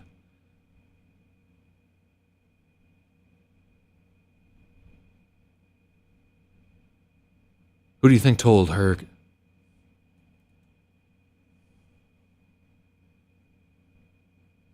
I told you not to hold it like that. You didn't listen. Nobody listens. Your hands are worthless. Use your brain. Who do you think told Herkimer about that orb? Me. Who got the amulet that kept you from getting blown to bits? Me.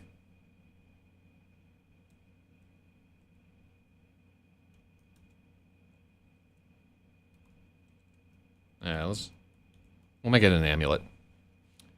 Who got the amulet that kept you from getting blown to bits? Me again. You still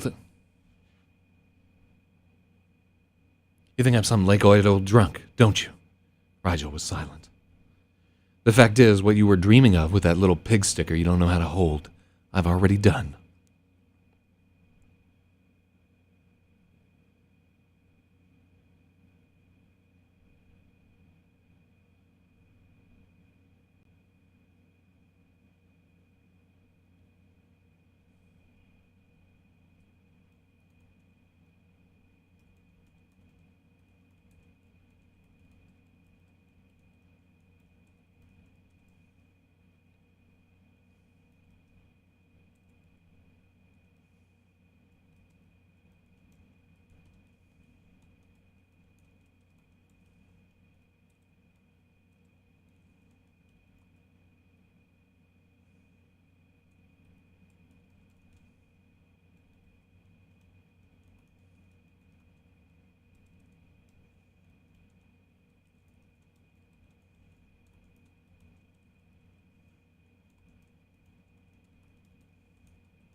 In the cerulean light, Rigel could see dark blotches on his hands and face.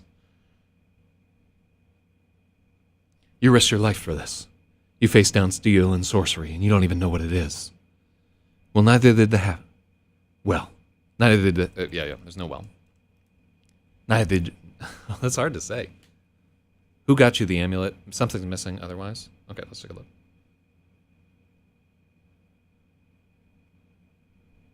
Who got the amulet that kept you?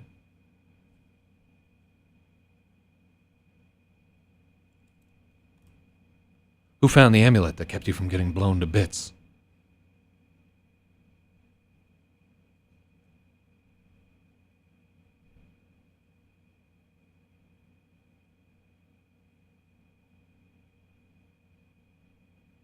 Who found the amulet that kept you getting...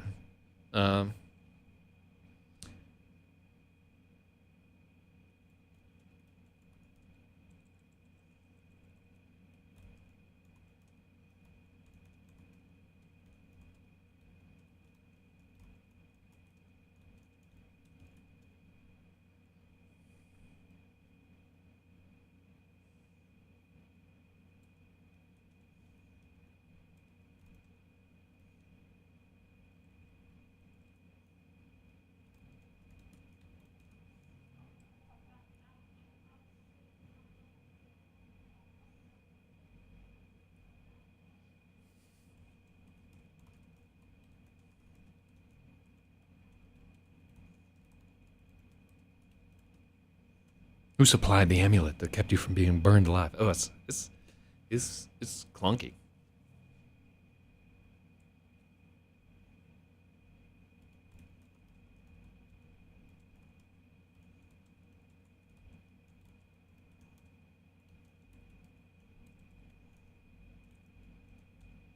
Who found that amulet that kept you from being burned to a crisp? Nah, he wouldn't say that.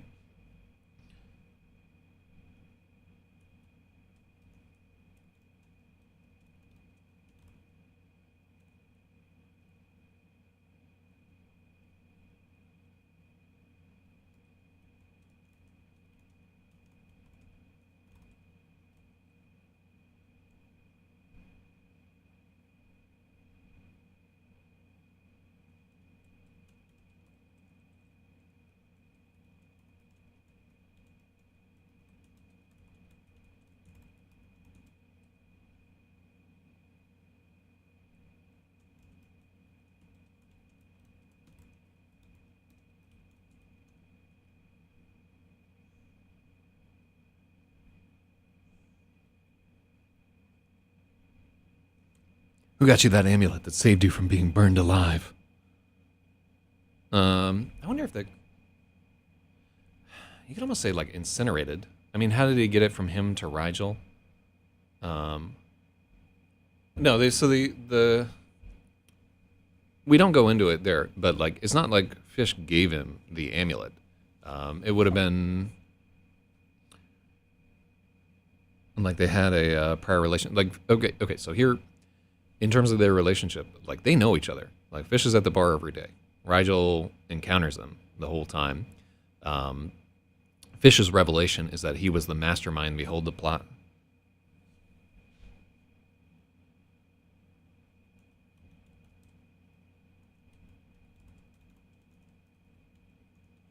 Who supplied Half King with that amulet?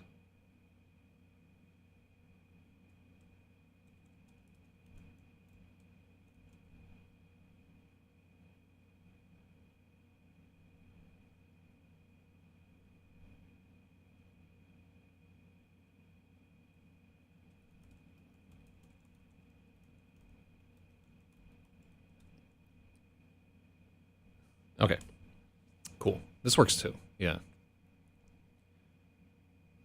Let me see. Who supplied Half King with the amulet?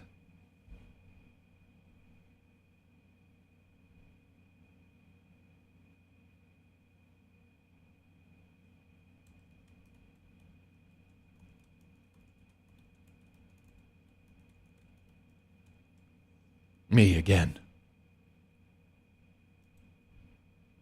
I'm not buying saved you from incineration. But it's late in the thing. And Who supplied Half King with the amulet that saved you? Me again. Mm-hmm.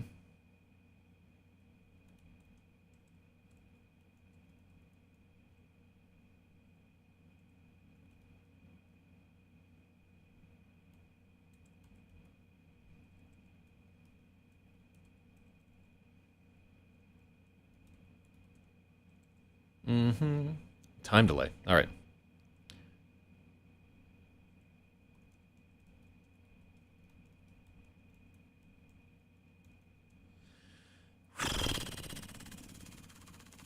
It's hard because like preserved you against immolation, incineration.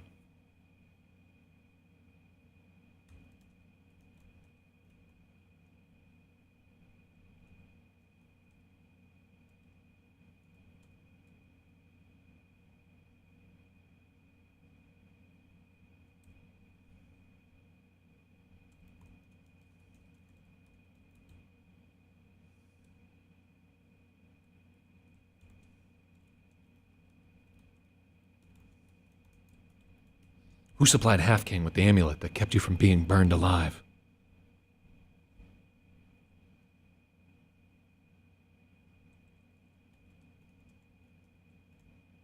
Oh, that works even better. Okay, so this works much better. Who do you think told Herkimer about that orb? Me. Who supplied Half King with the amulet that let you take it? Me, again.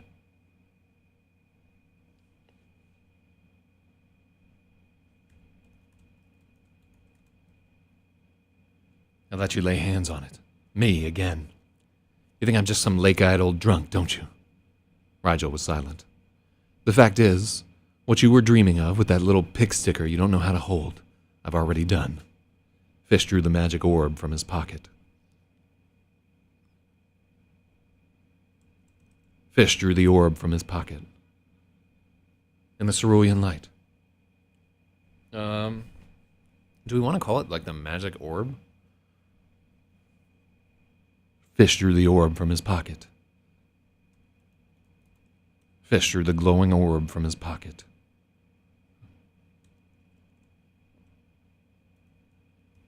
Yeah, let's just call it magic. Fish drew the magic orb from his pocket. In the cerulean light, Rigel could see dark blotches on his hands and face. You risked your life for this. You faced down steel and sorcery, and you don't even know what it is. Neither did the Half King, and he never will. The clever ever rule the fools. I like that line a lot. That's one of my favorite lines in the book.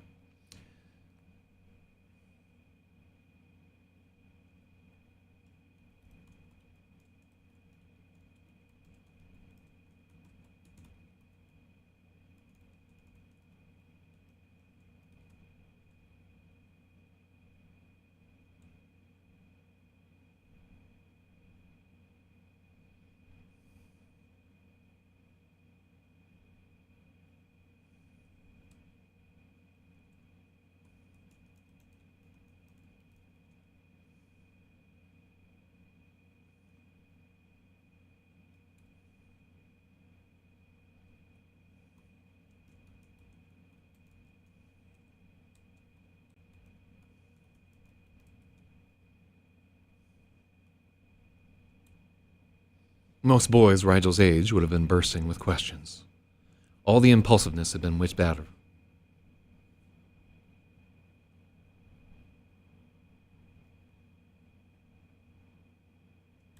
Most boys would have been bursting with questions.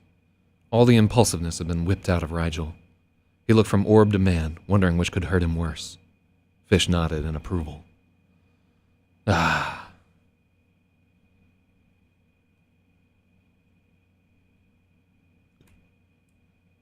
Ah, if only everyone could keep their fucking yaps shut, this world would be paradise.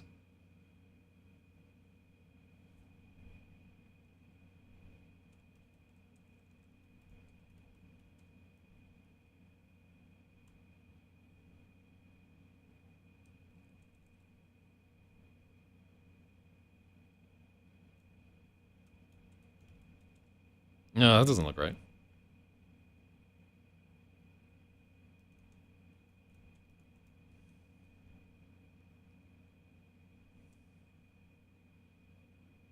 Ah, if only everyone could keep their yaps shut, this world would be a paradise. This world would be paradise. Listen, listen, listen. That's how one grows wise. You listen, you learn. When the mouth is open, the mind is closed. I kept telling that idiot.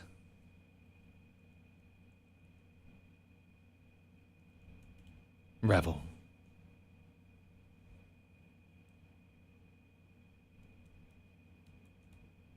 I kept telling Revel, but he never shut his goddamn hole.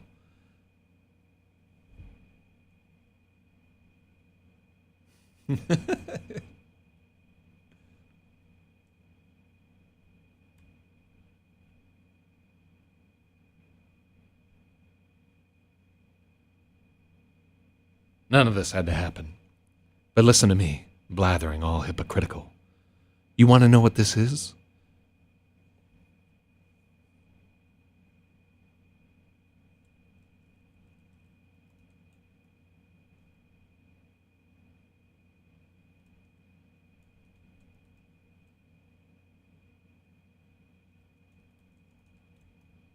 Fish raised the orb. Whirls of violet bloomed and tiny aqua motes twinkled beneath the crystal skin. Rigel nodded. It's a key. The orb opens a door.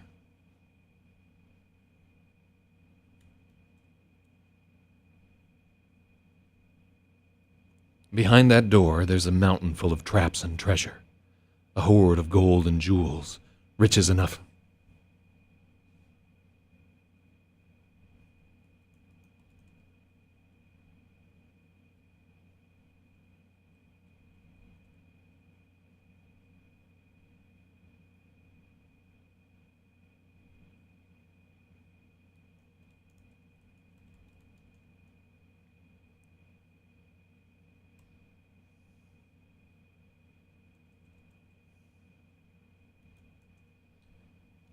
A hoard of gold and jewels, riches beyond imagining.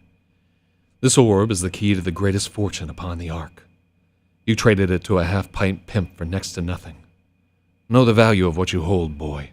That's how the canny rule the many. Fish drained the snifter again. Fish drained the snifter again and clapped it against the counter.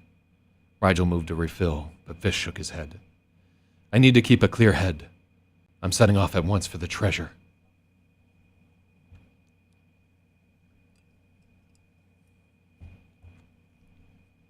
I think I gave a name to High Mountain here, and I reference it later.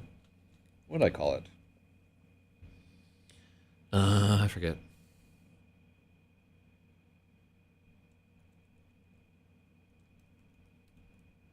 I'm setting off at once for the RAPAXORIS.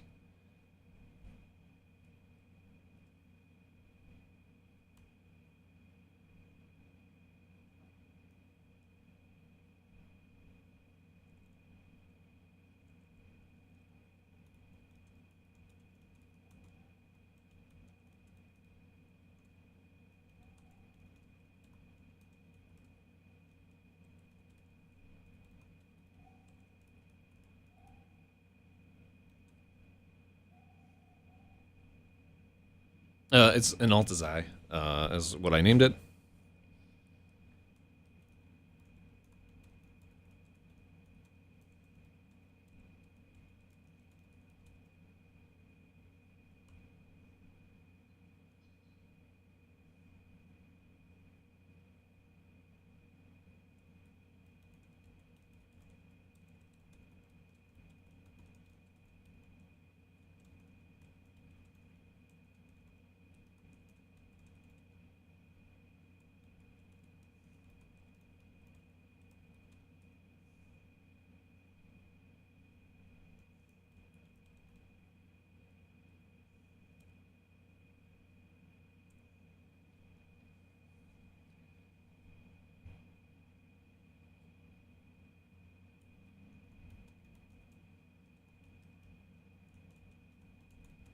Especially someone who knows how to keep quiet.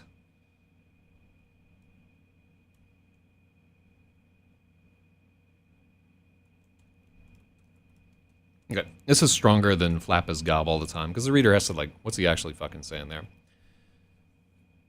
I'm setting off at once for the RAPAXORIS. It wouldn't hurt to have some help to carry all those riches out of High Mountain, especially someone who knows how to keep his mouth shut. Rigel considered the offer. The mountain of treasure? Surely a lie. But the orb had to do something big. Otherwise, why go to so much trouble to steal it? I want to see him, Rigel decided. Look all you want. When you've had your fill, get us some food. Hard sausage, cheese, things that won't spoil on the road. A week's worth. We're leaving straight away. The setup reeked of a trap or a joke, but there was no mirth and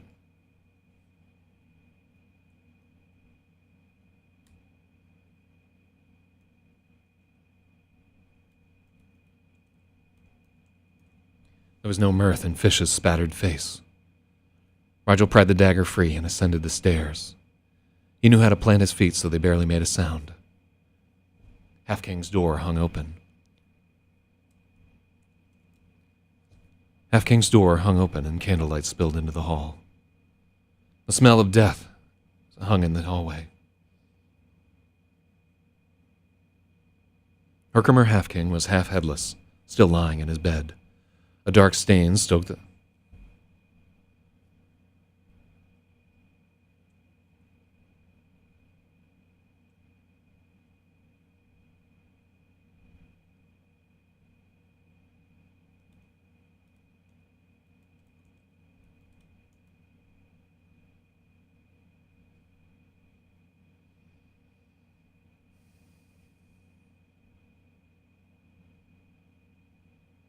Herkimer Half King was half headless, slain on the carpet.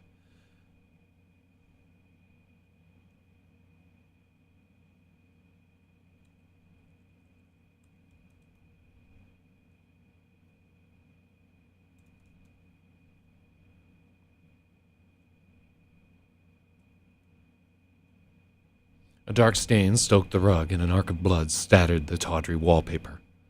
Rigel looked until he felt seasick. The smell of death has released bowels, for the most part. It's like bloody death is so is a combination of blood that is oxidizing, and he is shit and pissed himself. Like all those things comes together. Smell of cremains. Yeah, it's just that's somebody's fucking. And, like, also rot setting in. Although it wouldn't have set in this quickly. So you might be able to get, like, a whiff. It really depends on how active the fucking, there might already be maggots happening. We don't specify how long it's been, but Fish is just coming down the stairs. So, yeah, what he would be seeing is mostly released bowels. It's no,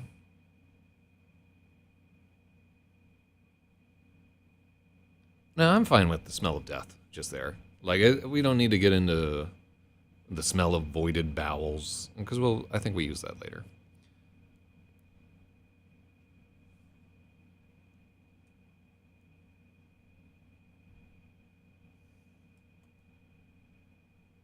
Yeah.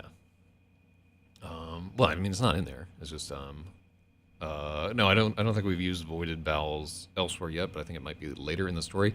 You really only have a budget of one set of voided bowels in any story. I'm just putting it out there. They'll think I did it. I'll be executed if I stay here.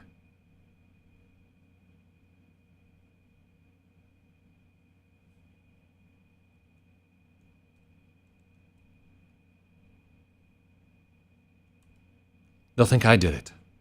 I'll be executed, Rigel whispered. The old fisherman nodded. You're smarter than you look. Come with me if you want to keep that big head on your shoulders.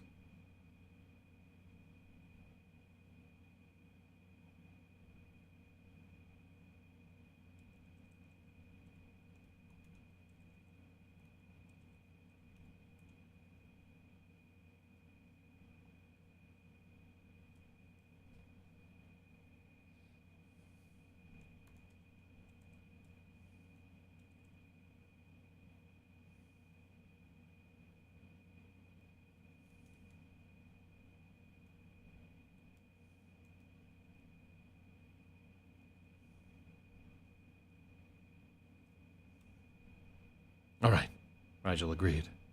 What other choice did he have? So here's a difficult spot in the storyline, right? And we're doing a couple of things here. So we're removing agency from Rigel because he doesn't really have a choice here. Like he doesn't have to go with Fish, and he's gonna take the fall for Herkimer being half headless. Like he could try to pin it on Fish, but who's necessarily going to believe Rigel over Fish, who will be gone, right?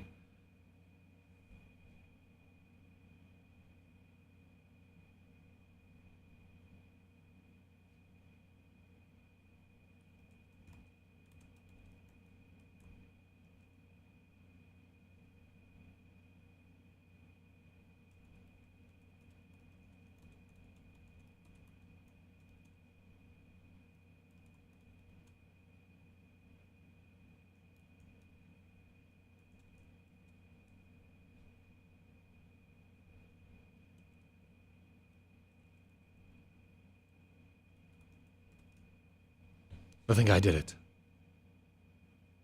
Even if I snitch, I'll be here and you'll be gone.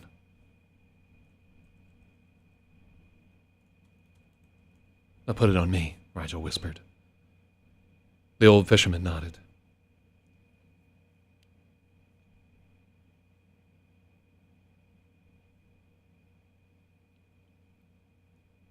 Now, I like I do like that incorporation right there because it a little bit sorts out what we're doing. All right.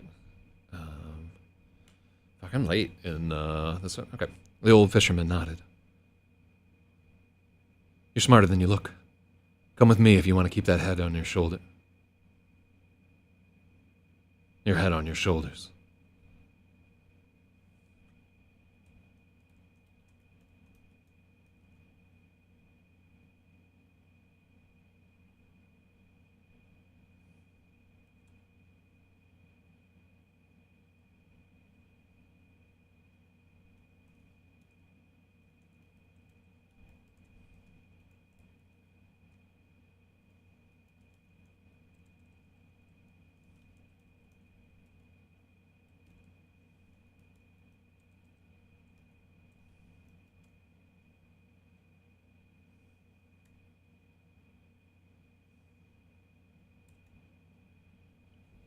I should have gone to bed a half hour ago. Had to quit abruptly, but good night. Yeah, I should have been done like a half hour ago. We got so late here. All right, well, thank you for your help today, Big Brongulus. Super useful. And I think we're moving along at a good clip. We'll almost get through 8 pages today. I think, how long? Oh, yeah, hold on. We'll be done in a second. Rigel paused, ever cautious.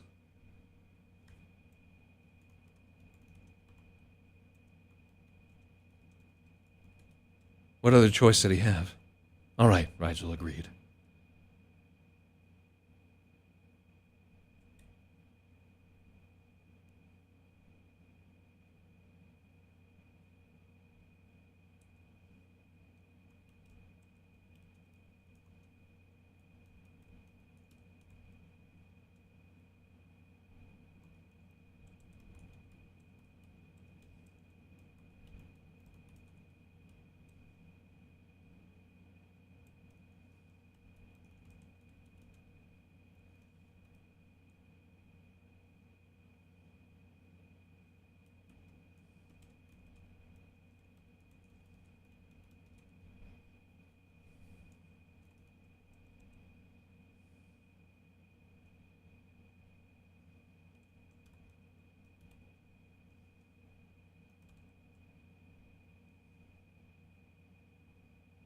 No, we can't have 2 halves.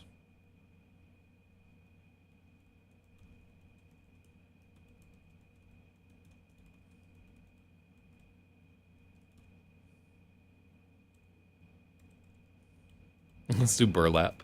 Oh, wait, when is burlap invented? I don't know if I can get away with that.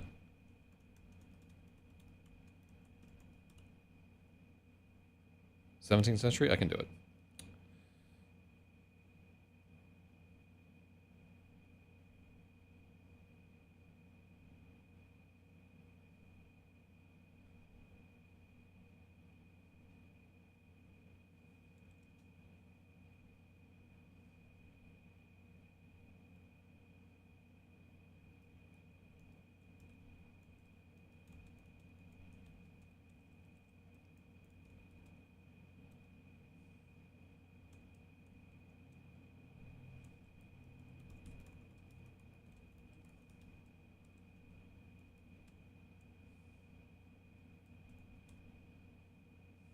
I had that dagger. What about my mother and sister? Rigel asked. What they don't know, they can't say. A slain pimp isn't news. If we're quick, we'll have no trouble. The old man picked up his sack and headed for the door. Rigel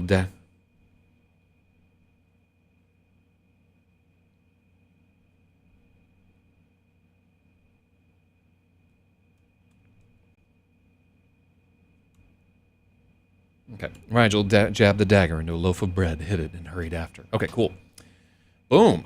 Got through 8 pages today. It's a good chapter, too.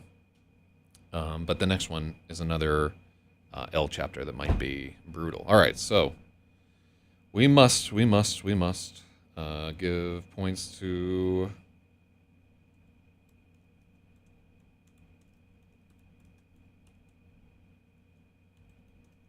Okay. Let's give Kelly 2. Okay, cool. And that's day 7 for those of you following. All right, well, thank you for... It's a later than I meant to go today, but we got the chapter done, so life is good. I'll catch y'all later.